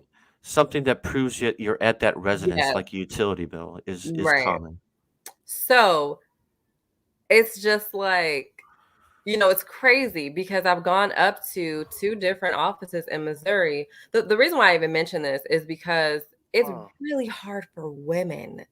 Even with getting my name changed, do you know that I had to in order to get my ID that I have now, it took 3 tries. Okay, because I had to have my birth certificate, my new social security card, my it was like 3 other documents, my marriage certificate, like a bunch of verification things. So it's not just the elderly going through it, guys. It's anybody that's marginalized. Sorry, because it's not just me as a Black woman. It's a woman. Period. Yeah. Right. Still, here it's 2021. It's crazy. I'm looking up now in Missouri. The state Republican-led House approved a bill that would impose strict photo ID and other requirements on voting. I'm looking up how to vote. The voting facts in Missouri. Qualification to be a voter in Missouri. You have to be a U.S. citizen. You have your social security card, right? Yep, I can vote. Okay, because you did vote though, right? I did. It took me a lot to vote, but I voted. Okay, because you're a resident of Missouri, 17 years of age, must be registered to vote in the jurisdiction of the person's. Is there like a year? Is there like a year requirement to be in state? I've been here 4 years. So. Okay, well, yeah. So I think that. So now you need a vote. You're saying you still need a driver's license? No, right? I was just pointing out because you were saying it's hard for people to get IDs. Yeah. They don't have documentation. You can have all that documentation and still don't qualify to get your correct. Right now, I cannot fly. I cannot go anywhere that requires a compliant ID. That's all I'm saying. So why not? Why can't you get that real ID now? You have all this. I just need to have a bill in my name. That's all. I need to have. Next week of ID. Next week is Martin Luther King weekend. I say that we make this a feature of what voting and talking more about this. I think that would be good. For sure. Wait, are we going to get onto the verdict? Yeah, let's we need to talk about the sentencing. The Arbery sentencing that came down yesterday. It's not the Arbery sentencing, guys. We have to get out of that. We have to call them by it's their to make name. Michael. Say the It's the murderer. Michael. Yeah, Michael's sentence. I'm hearing it a lot though, like not just Yeah. from everybody. How's that? Is that good? Yes. Or put in the name, or put in the name of the defendants. They're killers. McMichaels. They're killers. The McMichaels, and Roddy Bryan. Those are the names that we need to know. While you're doing that, Darren, we'll go ahead and play the video for that. I'm doing it. That said, with regard to the sentence in this case, as to Travis McMichael, Mr. McMichael, the court sentences you as follows. Count 1, malice murder, life without the possibility of parole. Count 2, felony murder, is vacated by operation of law. Count 3, felony murder, vacated by operation of law. Count 4, felony murder, vacated by operation of law. Count 5, felony murder, vacated by operation of law. Count 6, aggravated assault, merges into count 1. Count 7, aggravated assault. The court sentences the defendant to 20 years consecutive to count 1.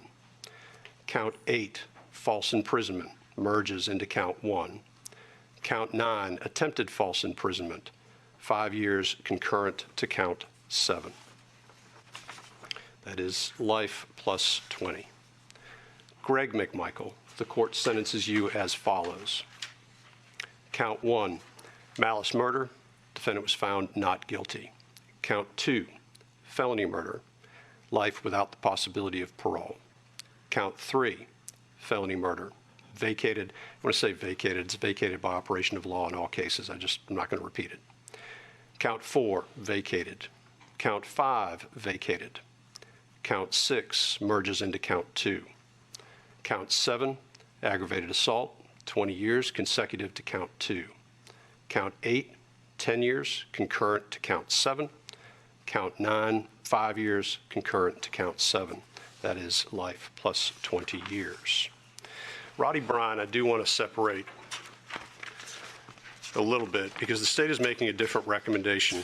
It is obvious from the beginning that he questioned the tragedy that had occurred at the scene. It was on, I believe, I can't remember whose body cam, but the body cam, in fact, questioning whether or not what had occurred, and then took steps early on in this process, I think, that demonstrated that he had grave concerns that what had occurred should not have occurred. And I think that does make Mr. Bryan's situation a little bit different. However, Mr. Bryan has been convicted of felony murder. And I do not believe it can be disputed based on the facts of this case that the verdict was an appropriate verdict based upon the evidence presented, at least. And when I say appropriate, what I mean is legal. There may be some differences, but it does not change the fact that was it not for the fact that Mr. Bryan used his vehicle in a way to impede Mr. Arbery's course of travel, this may not have ever occurred, and that is sufficient for felony murder. So the court, recognizing that Mr. Bryan's position is different, again, Mr. Bryan was found not guilty on count 1 and count 2. The court sentences Mr. Bryan to life with the possibility of parole on count 3. Count 4 is vacated. Count 5 is vacated. Count 6, the defendant was found not guilty. Count 7 merges into count 3. The defendant is sentenced to 10 years consecutive to count 3 on count 8 and 5 years concurrent with count 8. Both of those counts, though, will be suspended sentences, which gives Mr. Bryan a life with the possibility of parole sentence. Well, there was some things that were said by the judge that were not in this video that I was kind of impressed with. For one, he did a moment of silence that lasted a minute. That's all the time that it took for this incident to occur. Other issues, both the mother and father had statements, and the judge was, I think, empathetic towards the family and to what the young man Ahmaud Arbery would have been going through at this moment, and I think that was noteworthy. Yeah. Go ahead. No, I just think that he did a good job. But one of the things that I was going to ask you a question about: do you think that he was too lenient on Roddy Bryan, the one who took the video? He gave him the possibility of parole. Maybe, but he was found innocent on the first 2 counts, so maybe that was why. That's what I was thinking. Maybe that's why the sentence was different. Yeah, I don't have a problem with it personally. I think that 20 years or 30 years that he's going to serve, he's going to have the possibility of parole, but he's going to do some time. But the thing about it is that this is not the end for them. They now have to go to federal court. It's going to be next month. What is it? February 7th. I was thinking about that too. About violating Arbery's civil rights and targeting him as being because he was black.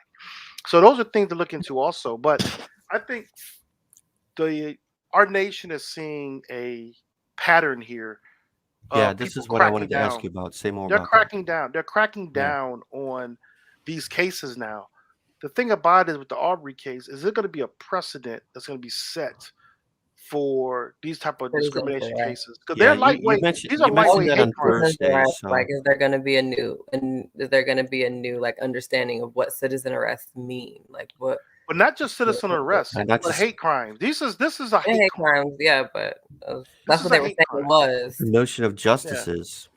Yeah. What's going to happen to the lady the DA that exactly? We need to work for her. Yeah, well, I'm not sure if she was a DA or I'm not sure what kind of attorney. She was I think she was. Yeah, but yeah, she has a court date coming up as well. But she even went to the state attorney, basically telling him that hey, this is not that big of a deal. This is taken care of. But none of this really blew up until the video was released, and then we understand that they actually thought this video was going to exonerate them. They thought they were going to get off by showing this video that they were in the right. And I'm like, what kind of privilege do you think you have? But that's what they actually thought. Do you think that was in desperation? No, I really I think it's cultural. It went 3 months before they even released the video, but they went to the attorneys with it, and somehow it got leaked by the attorney or through his office. That's what was really amazing. Somebody looked at this video and said, wow, this is not good. And they leaked the video. But they literally thought they were going. I mean, this is what his own attorneys are all said that they thought they were going to be exonerated initially. I mean, that's clearly just okay. They're going to exonerate us because they see this black man trying to grab my gun. Ignore all the other stuff. Ignore the fact that he's grabbing the gun to try to save his own life. Yeah. And they were saying that they really didn't think they did anything wrong. This is what they're literally saying. Crazy. Their attorneys saying they really didn't think they did anything wrong.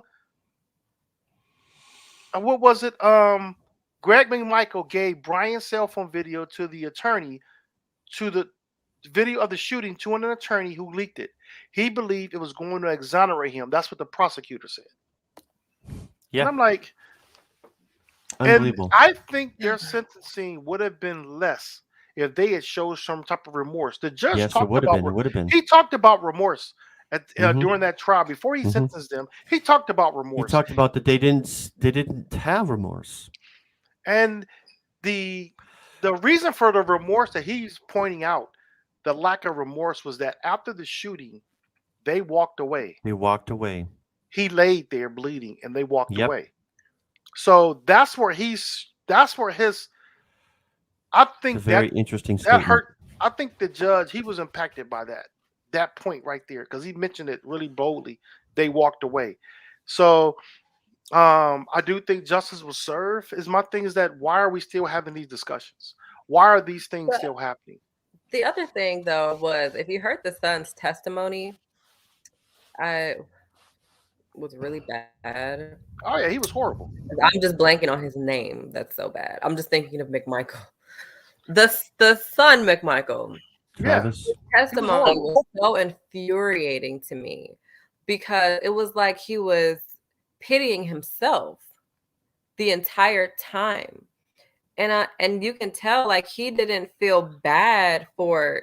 It wasn't like he felt bad or like you say remorseful for killing Ahmaud Arbery, but he was pitting himself like he had to do it, like he didn't have another choice. And then he's talking about how his dad was excited before he's like, I don't know what made him so excited, but he was so excited and we had to get like go, like he was ready to go out of like when they got in the car to go chase him down. And I'm just like, do you hear what you're saying? In my head, I am picturing in all of those movies that we see where these white folks are getting so excited because they get a chance to go lynch a black person. In my mind, that was what when he was telling that testimony and he's talking about how excited his dad was, not excited in a good way, but like upset, he's about to go grab his gun and get in the car and go. It's just terrible. In my mind, that's what I'm picturing. Round up the boys. Let's go. And you guys go and chase a black person down and you kill them. Not because they're actually doing anything wrong. They're just doing something that you don't think they're supposed to be doing, even though it is their liberty to do so. That was his right. He was a free man. He wasn't doing anything wrong. We all have done it before. If we're looking to build a house or we're interested in a house that's being built, we've all stepped inside and took a look around. I've done it. So at the end of the day, is this going to be a message? And everything else that's rolling down before this, we saw in the case where the young man, what's his name, Devontae Wright. He was killed by that police officer. She was found guilty. Kim Potter. So if we're going down and if we're following the trend right now, I pray that this is a message. This is a clear and just very clear message in your face. Mind your business. Make sure those racist thoughts that you're thinking stay inside of your head and you mind your business. Okay? It's time. It's 2022. Leave black folks alone. All right? We want to know out there if you thought the sentences were right and fair. Well, I haven't heard anyone who disagreed with them even being convicted. I haven't heard anybody. Well, there could be somebody that said that the Bryans should have been without parole as well. So I'm just saying that this is one of those cases where I think majority of America were in agreement compared to Rittenhouse or Chauvin or these other people. Yes. I don't think I haven't heard anybody agree that the McMichaels were in the right. I've yet to hear that. Even those who are really divisive in their commentary, I've yet to hear anyone. I think this was a clear-cut case. That was a modern day lynching. Yeah, it sure was. He was running. He was running. It was. It's just sad. It's sad. It's tragic. I don't know. What makes me more upset too? I'm sorry to just cut in real quick. What makes me more upset too was, and about a year ago, this was like right after the I don't know, I'm not good with legal jargon, but the hearing, right? What is that called? The hearing trial?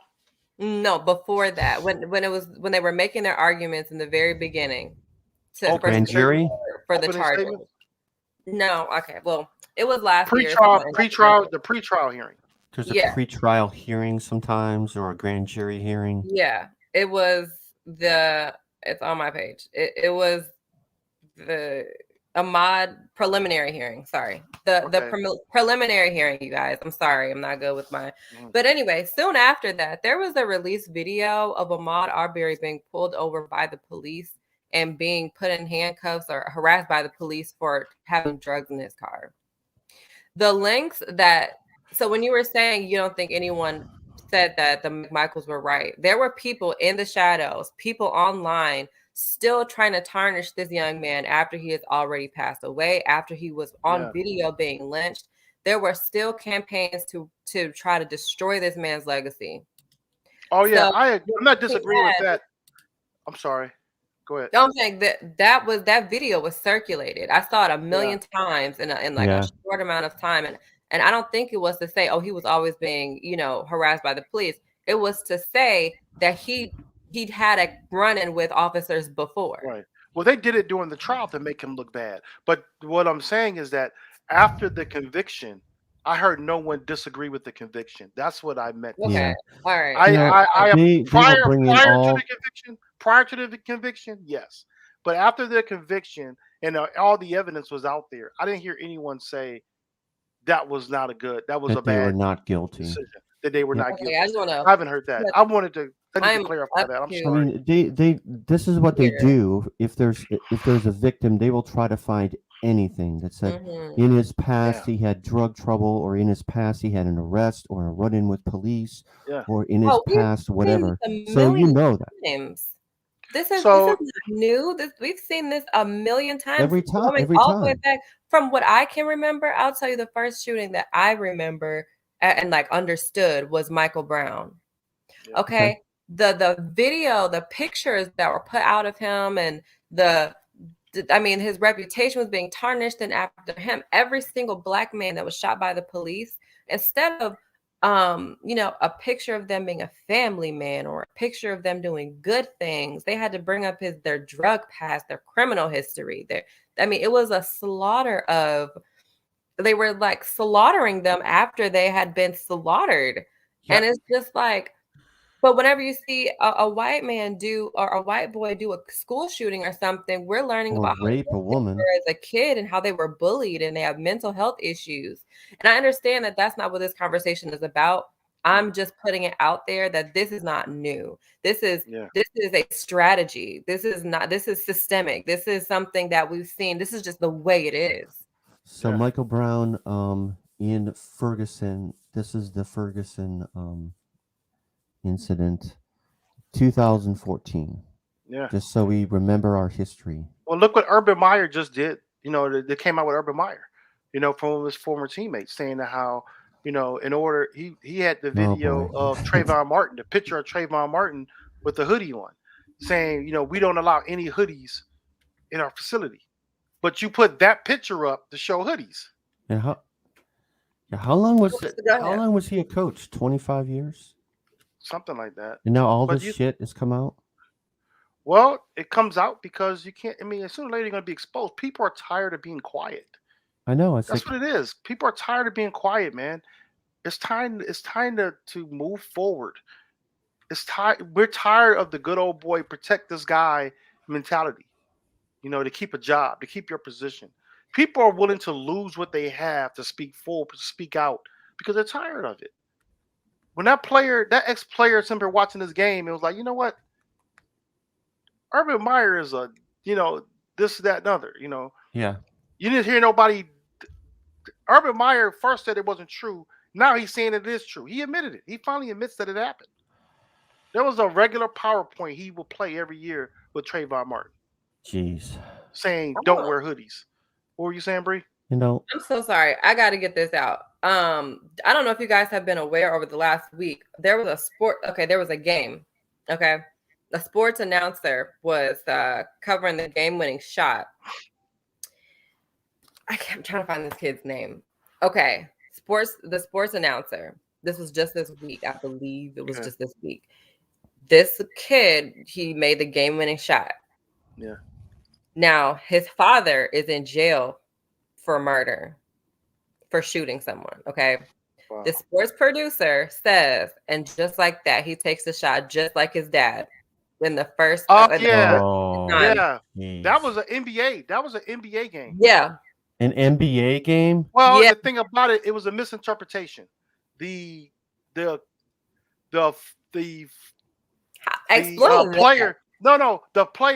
The player who took the shot, I forgot his last name either, but the announcer thought his dad, his last name was Porter, I think. The father thought he was the son of another NBA player. So he was referencing, took the shot just like his dad because because of the shot. But in reality, that player's father was murdered.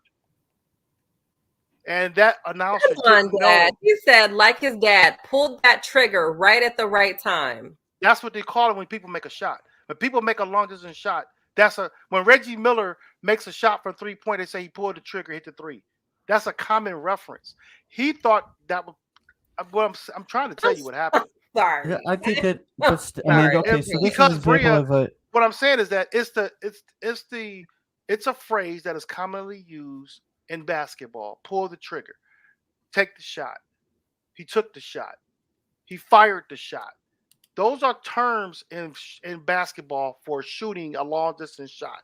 Now the difference is that player that took the shot, player that took the shot was someone's father who was murdered by gunfire. And that announcer had no idea that happened to his father. No, that's not what happened, Dad. The player that took the shot, his father pleaded guilty in 1993 for killing a 14-year-old girl. Yeah, he was shot also. That father was shot. He was shot and murdered. Was he shot and killed? Oh, and he was reportedly shot and killed in Seattle in 2000. Well, yeah. So my thing though is, how did not he had what did he confuse him with? He thought he was the son of another. He thought his son was another NBA player with the same last name. He thought he was the son of another player. That makes sense. That makes sense. But all I'm gonna say is that was really messy. But the accountability still lays on that announcer, because I would apologize if that would be me. He did. He apologized. Well, he apologized. He apologized publicly. Then he contacted the player and apologized personally. That's good. Well, that's you read the CNN article. That's good though. I read a couple of different articles about it, but the initial report was they thought it was something that was really not good because of of how it went down. But that was bad. But speaking of gunfire, I'm gonna go into this last story right quick. We were over the hour, but I think the show is really good. But I didn't want to belabor that point because the correction is out there. It was a bad choice of words for someone who didn't do their research. But if you have not heard yet, in Canton, Ohio, there was a shooting. A police shot a guy on New Year's Eve who was doing a celebratory shooting, and this police officer, if you see the video here, he did not take proper, in my opinion, way of de-escalating a situation, and he did not notify himself as a police officer. But here's the video of this is the body cam video. 44, I'm out. It's going to be correction. It's going to be 2300 block of 10th Street, 2307 10th Street Southwest. Saw the male's head through the fence after I heard the shots. Got on my cruiser, went up to the porch, and I saw him putting the rifle away.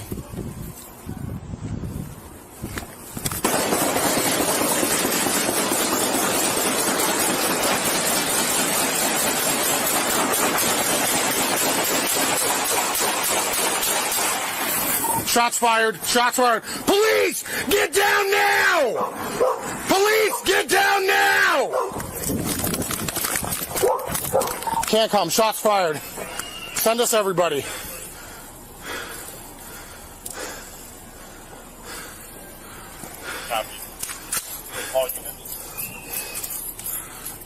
Where's he at, man? He was right there. See the gun? Okay. Yeah, we're good. Hold me. Got me for a second? Hold on. I got to get my rifle out.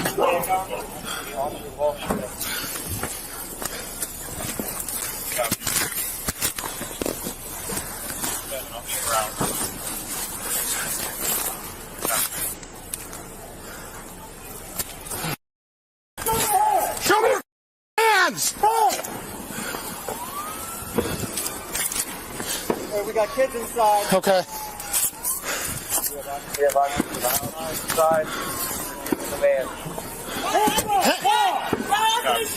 Yeah, get him out. He's the one shooting the gun. I don't have him there right now.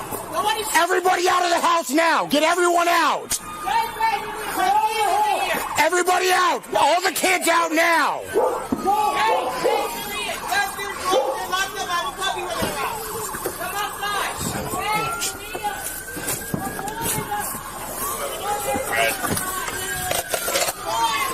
We're commanding everybody out of the house.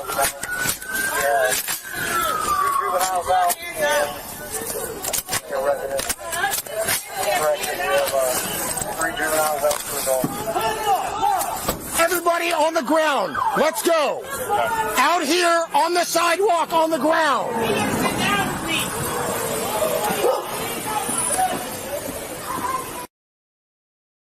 I don't know. Where is he at? Where is he at? Hey, do me a favor. Everybody out here on the grass right now. He is in there bleeding. Get out on the ground now. Got it, Daddy? Come on. Watch him. He's in there bleeding out here. Two people hold there, please. Moving. No, it's stuffed animal. Stuffed animal. Can't police. We're coming in. I got mail on the ground.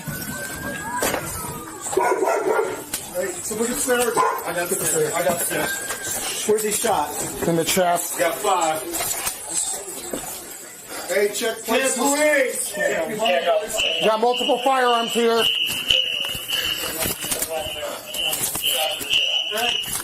There's body armor back here. Huh? There's body armor back there. What? Where do we begin with this? You know what? I'm gonna say this. I'm sorry, y'all. Don't get it out.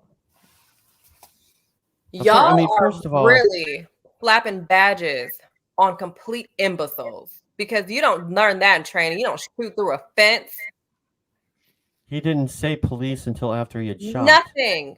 That man didn't have a clue. That wife is telling you that her husband is on the living room floor. And the family completely Bring cooperated. the kids out. That's what you're. Everybody get on the ground. And they completely cooperated. Yep. In January. Yep. On New Year's, you're a police officer. You know this happens every year. People shooting in the air. No, I don't agree with it. I hate it. But you did not have to do that. That was a lot. Do we know what happened to this man? He's dead. I was looking for the officer. Oh, he's dead. He's dead. He died. I was looking for the officer's information, but they haven't released his name yet. They have That's not. just terrible. That's just He's on terrible. So we they're on can't tell paid- how long he's been. paid administration leave. They are Dude, slapping badges on complete imbeciles.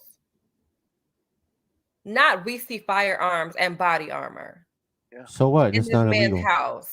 Yep. The house What does that that have lived any in relevance? previously. No relevance. Yep. Well, there's a law enforcement expert weighed in on this. I'm so Now, sorry. I'm not sure what the laws are in each city, but you are absolutely right. People shoot on New Year's Eve is common across America. White people do this every single year. That's what the wife year. said. The wife said her husband was doing. He's dead. He's doing the exact same thing that white people in the community In the same thing Canton. do. Yeah. That's terrible. And Canton said, "Don't rush to judge the split-second actions of the city officers who shot and killed a man celebrating New Year, repeatedly firing an AR-15 in the air." The message is from Ohio Attorney General Dave Yost. You probably know him better than I do, Darrin. And law enforcement training expert heard the contacted name, by the actually. Canton Respiratory after the police publicly released a 4-minute video of the confrontation. While expressing sympathy for James Williams' family, that was the man's name, James Williams. Yeah. Yost doesn't sugarcoat the magnitude of Williams' actions that night. It's stupid and extraordinary dangerous thing to do to shoot a gun off in the air. It's a crime and is not to be a serious crime depending on what the consequences are. Now, that is from someone in the state of Ohio who's a politician. But again, this is something that you said. Except This that they didn't happens, announce themselves. this happens every year. He did not announce himself, which should have been the thing to do. If I'm doing something illegal in my backyard, I would expect You're on the their police back to show up and say, "Police, put down the weapon." Yeah. Right? Yeah. It's like he snuck over there. And they've He been wasn't- sitting out there for a while. Because remember, it was quiet for a while. Remember?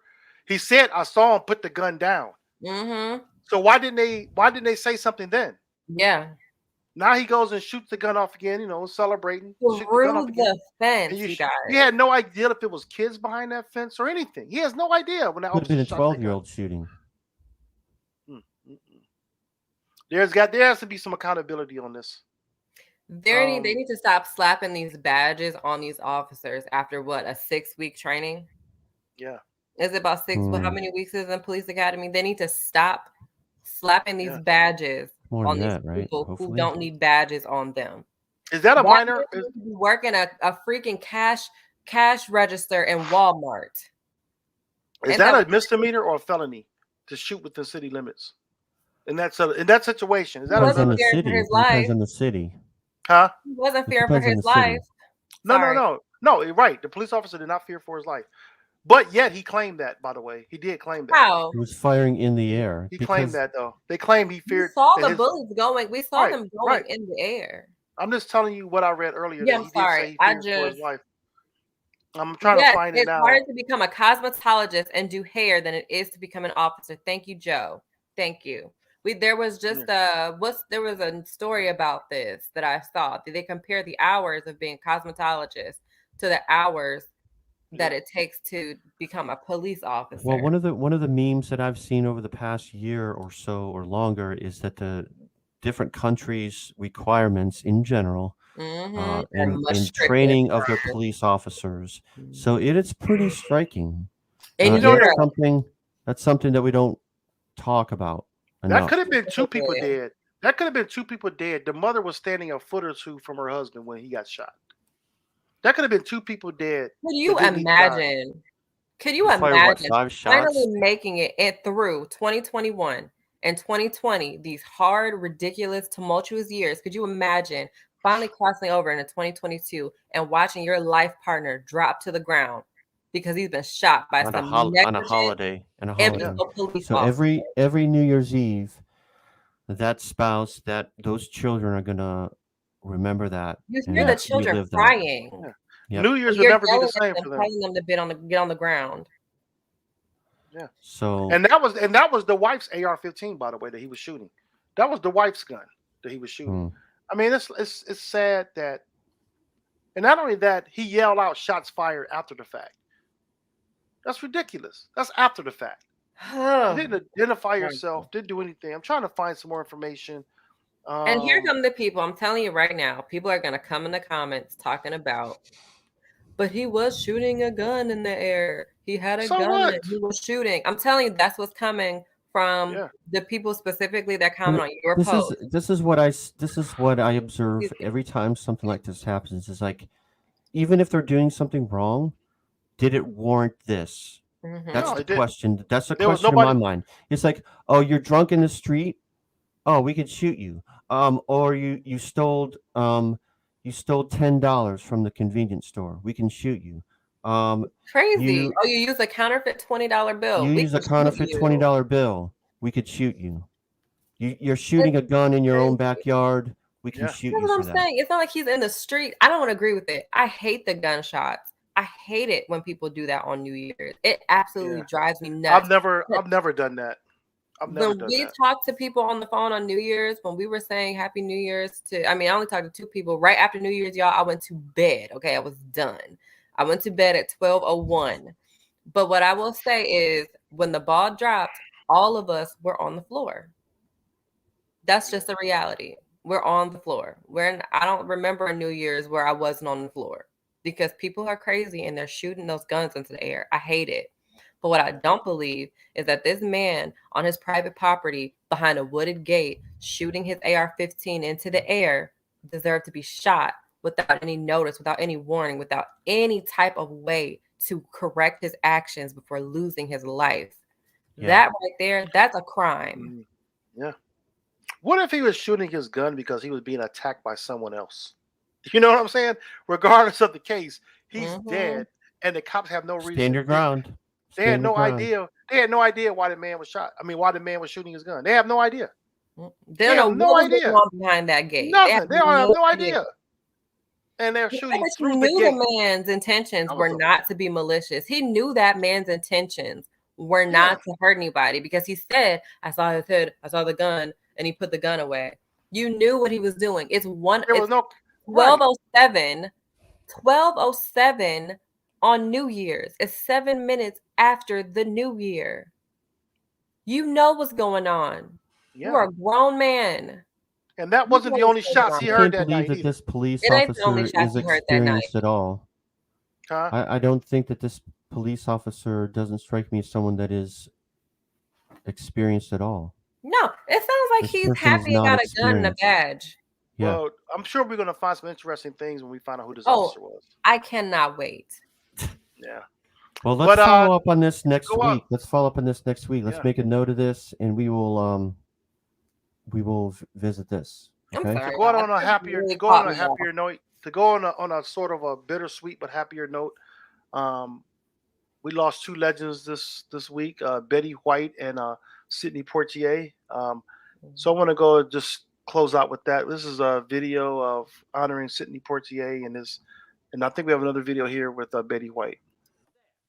They call me Mr. Tibbs. Sidney Poitier played characters who jumped off the screen, opposite Rod Steiger in the heat of the night. Now, where did you earn it? I'm a police officer. Amen. And in the lilies of the field as handyman Homer Smith, Lots of luck, mother. I ain't building no chapel. Yeah, you. the role that won him the first ever lead actor Oscar for an African American. It is a long journey to this moment.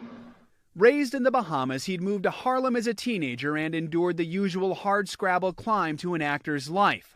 Then came No Way Out, the groundbreaking 1950 Joseph Mankiewicz film about racism.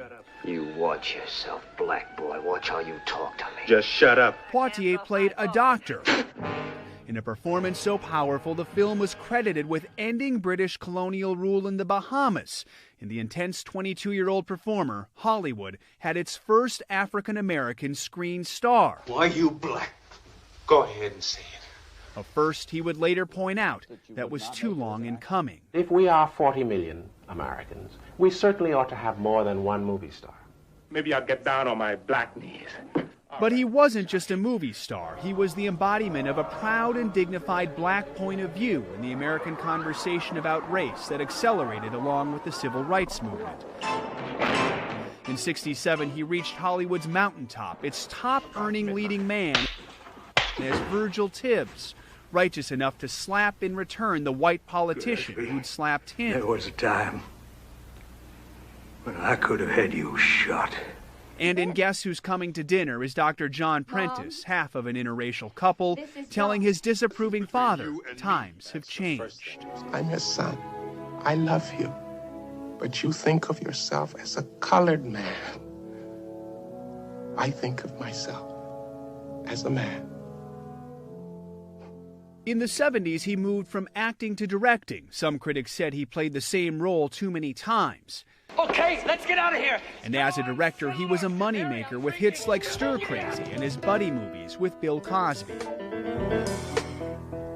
Our whole nation totters on the brink of disaster. But his enduring image is of a man and actor of principle. No surprise he would play Mandela. A man whose existence among us made racism less palatable, as he noted after receiving a Lifetime Achievement Oscar. Not because I brought so much, but because the time was right, circumstances were right. The time has come. Sidney Poitier, the right man for his time.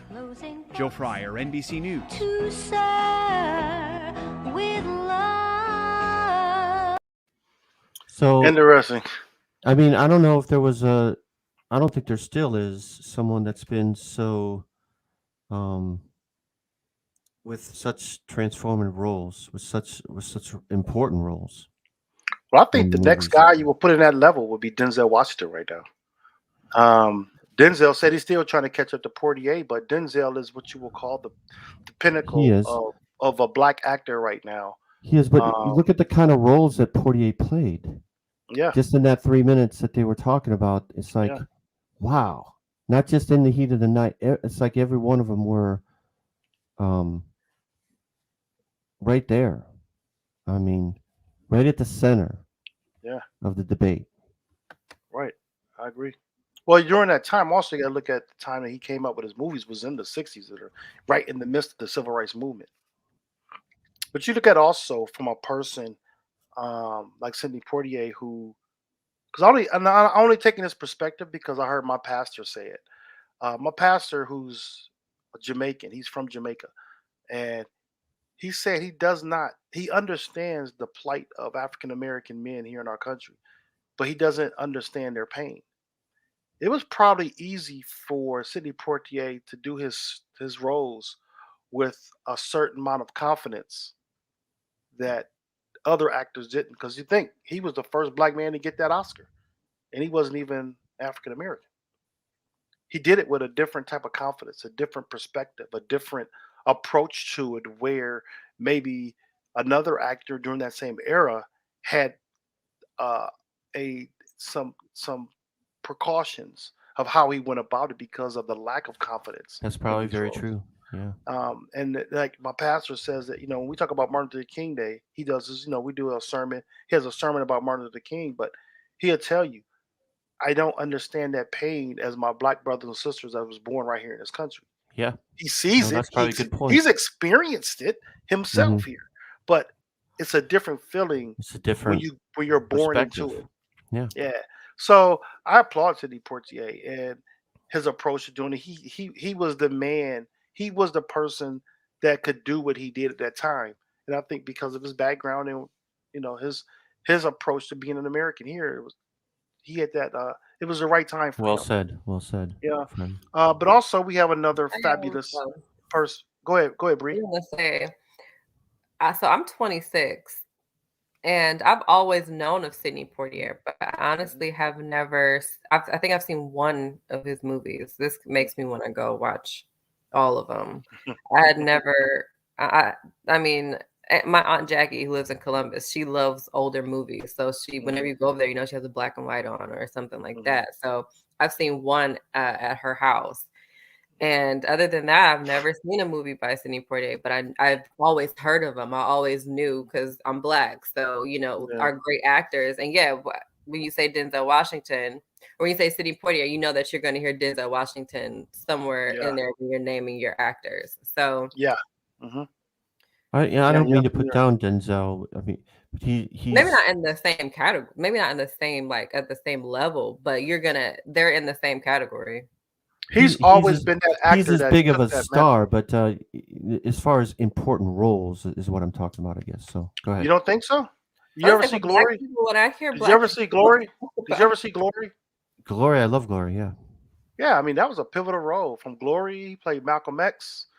I mean, he played some pivotal roles. I mean, but Okay. also he's been Okay. groundbreaking. When I say that, he's been groundbreaking in the roles that he played that other black actors wouldn't have got that chance. I mean, you think about it. You have never, until he played Training Day, did you ever see Denzel actually play the thug role? When every black actor you've probably seen had It's to like come up as a Nelson thug. Mandela. I mean, not Nelson Mandela. What? Morgan Freeman. Sorry. I was thinking of him in the rugby movie, Invictus. My bad. Yeah, but Morgan Freeman is also in there. yeah, he's another one of those actors. But Denzel never had to play these roles that he didn't want to play. He didn't have to do that, which was rare, because majority of the time for a black actor in those days coming up, you had to play the criminal first or the killer Okay. first, or Okay. you'd be the first to get killed in a movie. Where Denzel, Okay. he was able to pick and choose. And I just saw an interview with him recently. His first movie was pretty good. I saw his very first. He was movie. just praying that he just prayed, just thankful that God put him in a position to pick and choose his roles. Well, which a lot of Glory people don't was get early in opportunity his to do. career. Glory Yeah. was pretty early in his career, actually. Exactly. Yeah. Morgan Freeman was in that movie. Yeah. So the reason why I put There's a lot of big names in that movie.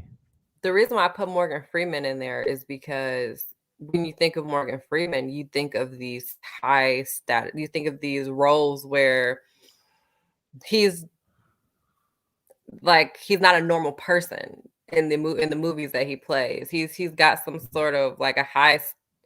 How do I say this? I don't He really played know. God, man. He Morgan played God. Freeman. Yeah, but look how old he had to that be too. before he got. Look how old he had to get before he got those roles. I mean, He yeah, but wasn't- I can he think didn't of get those He's always opportunities. had sort of Lean a on Me sort was of the an first elder Morgan Freeman states, movie kind of an that I had elder seen. Yeah. What I mean But is, he- when you think of persona. what I mean is when you think of when I'm speaking specifically of like even the older Black people that I know, when we talk about movies, when we talk about actors, when we talk about roles, these are actors that I hear consistently over and over again. And it's because a lot of times when you watch BET, when you watch Bounce, or when you watch those other channels that are specifically created for people of color, you got these same movies that play over and over again. But these are not just movies; these are movies that have an underlying message that really We motivates should talk people. about this more in depth. I think this is interesting. Yeah. You know, I need to think about things more. But yeah, you're right. Denzel did. So I I just mean, want he to did put that out there. He did Philadelphia. He did a Yeah. lot of juicy stuff. So And if you think about it, once a week at least on BET, you're gonna see Lean on Me. When we used to watch BET Heavy, Lean on Me. I know the opening credit. I know everything about it. I'm just saying, you're gonna see those movies that are important to the Black community. Those movies that really, it's a message that sticks with us. Yeah. It's all. That's all. Because you got to fight through that stereotype of what they thought we should look like in movies. So these type of movies took away from that. But I want to celebrate also Betty White. No one thought Betty White was ever going to die. You know? I know. well, I mean, I guess it's kind of interesting because she was going to have this big 100th birthday celebration, and then she passed away on New Year's Eve. So it's just like, it's sad, you know. There was a lot of people in Los Angeles. Huh? Centenarian, right? That's the reference for people in this country who are over 100 years old. George's grandmother is a centenarian. She'll be 104 this February. Oh wow! Put that out there. So, I mean, people we went to don't Hollywood necessarily need to watch that sketch, but there's so many online of like her Saturday Night Live appearances, or Golden Girls, of course. People were in California. Commercials. People were in Hollywood for that, to celebrate with her. Her birthday is in a few days. I was on the 17th. Yeah. 17th. Anyways, well, this was a great show, I thought. Time really flied by. We're almost at a half an hour past our time. I don't know if we've ever done that before. So no. Very good stuff. Very good stuff. Thank you everyone out there for supporting us, listening to us. If you haven't already, please like and subscribe. What do you have as bottom lines? Who wants to go first? Cool, go ahead. I mean, 2022.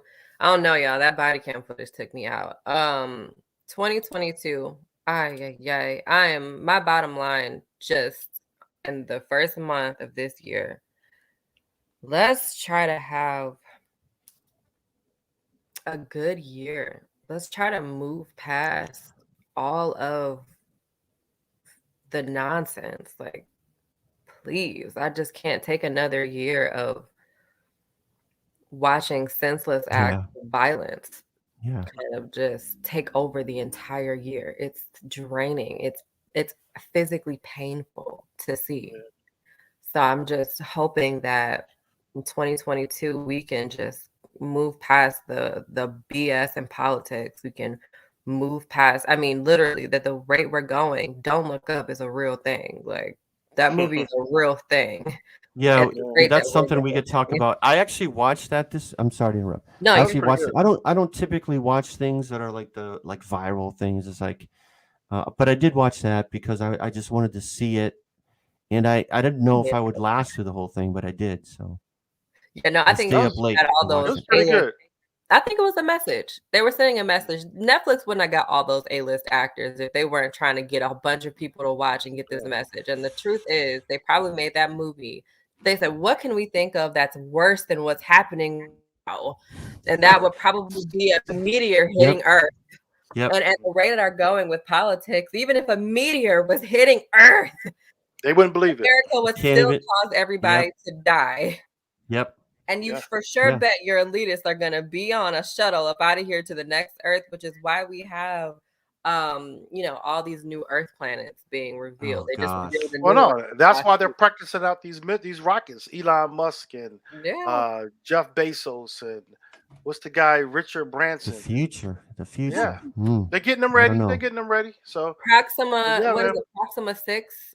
Proxima, that's the closest Earth-like planet to us The closest Earth-like planet. It's 4 light years away. you- It is You the just it's dropped in the that. habitable Nice. zone. Nice. I'm not familiar with that one.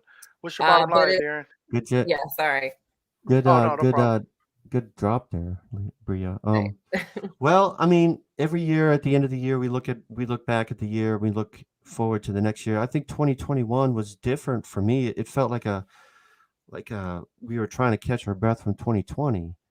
Really, kind of like a year that was more the same though, in many ways. So as Bria said, and so I just wish that there was something new this year.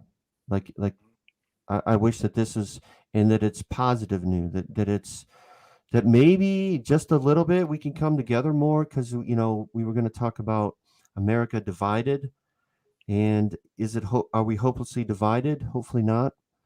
Are there things that we can agree about? If a comet was going to or a meteor going to collide into Earth, are we even going to be able to agree about that? So it's like, so I just wish for everyone out there a more happy, productive, joyful 2022, and that's my prayer. That's my bottom line. Proxima B is the name of the planet. Sorry, guys. Oh, okay. I gotta look that one up. B. I gotta look that one up. I don't know. My bottom line has been 2020 was what it was, and I had no hope for 2021, which I talked about. That I didn't look for any improvement. So 2022 for me is where I see some light being shined, and the light that's going to shine is going to give a outlook on the future of America, in my opinion, in 2022. And I didn't say good or bad, positive or not, relaxed or not. I just know that 2022 is going to give an outlook of what to prepare for in the future. With that being said, I also look at this year as, for myself, a year of accountability. The year of accountability and being able to, and that accountability comes with responsibility. So when I say that, as in, we are accountable with information to put out truth information. And as you all have known me for a while, I continue to keep bringing out historical facts and try to peel back layers. If we just talk about surface topics without peeling back layers, you're not doing the topic any service, and you're not helping the people that are listening to you at all. So we have to, we are a team of commentators, basically. We're internet influencers and commentators. And your job, our responsibility, is to not just say, well, the judge sentenced Gregory and Travis McDaniels to life in prison. Heck, they can see that on the news. From our perspective, it's to us to peel back layers of why this is impactful.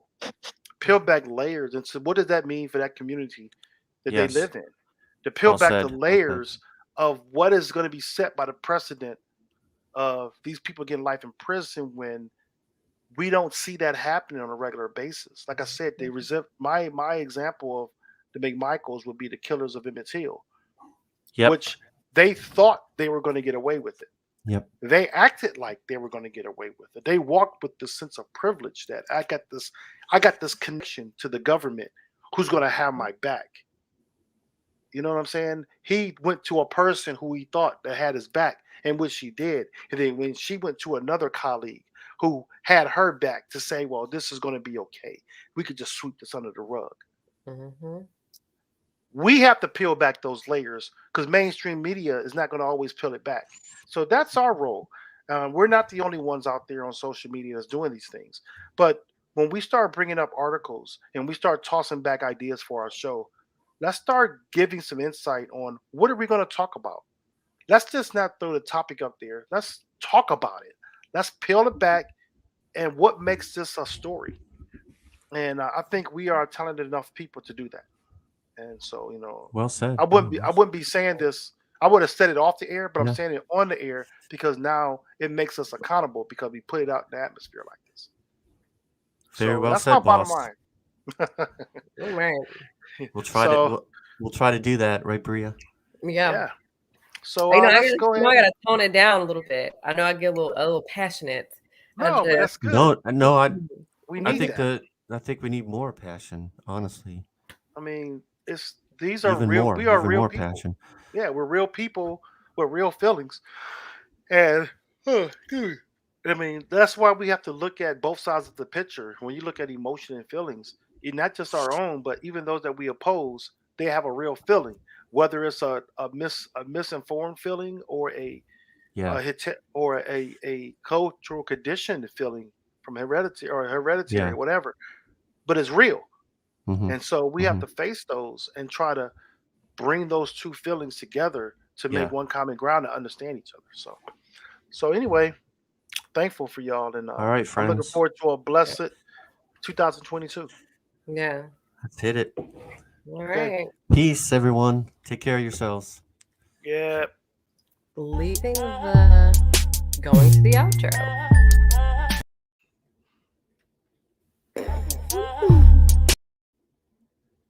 What are you doing?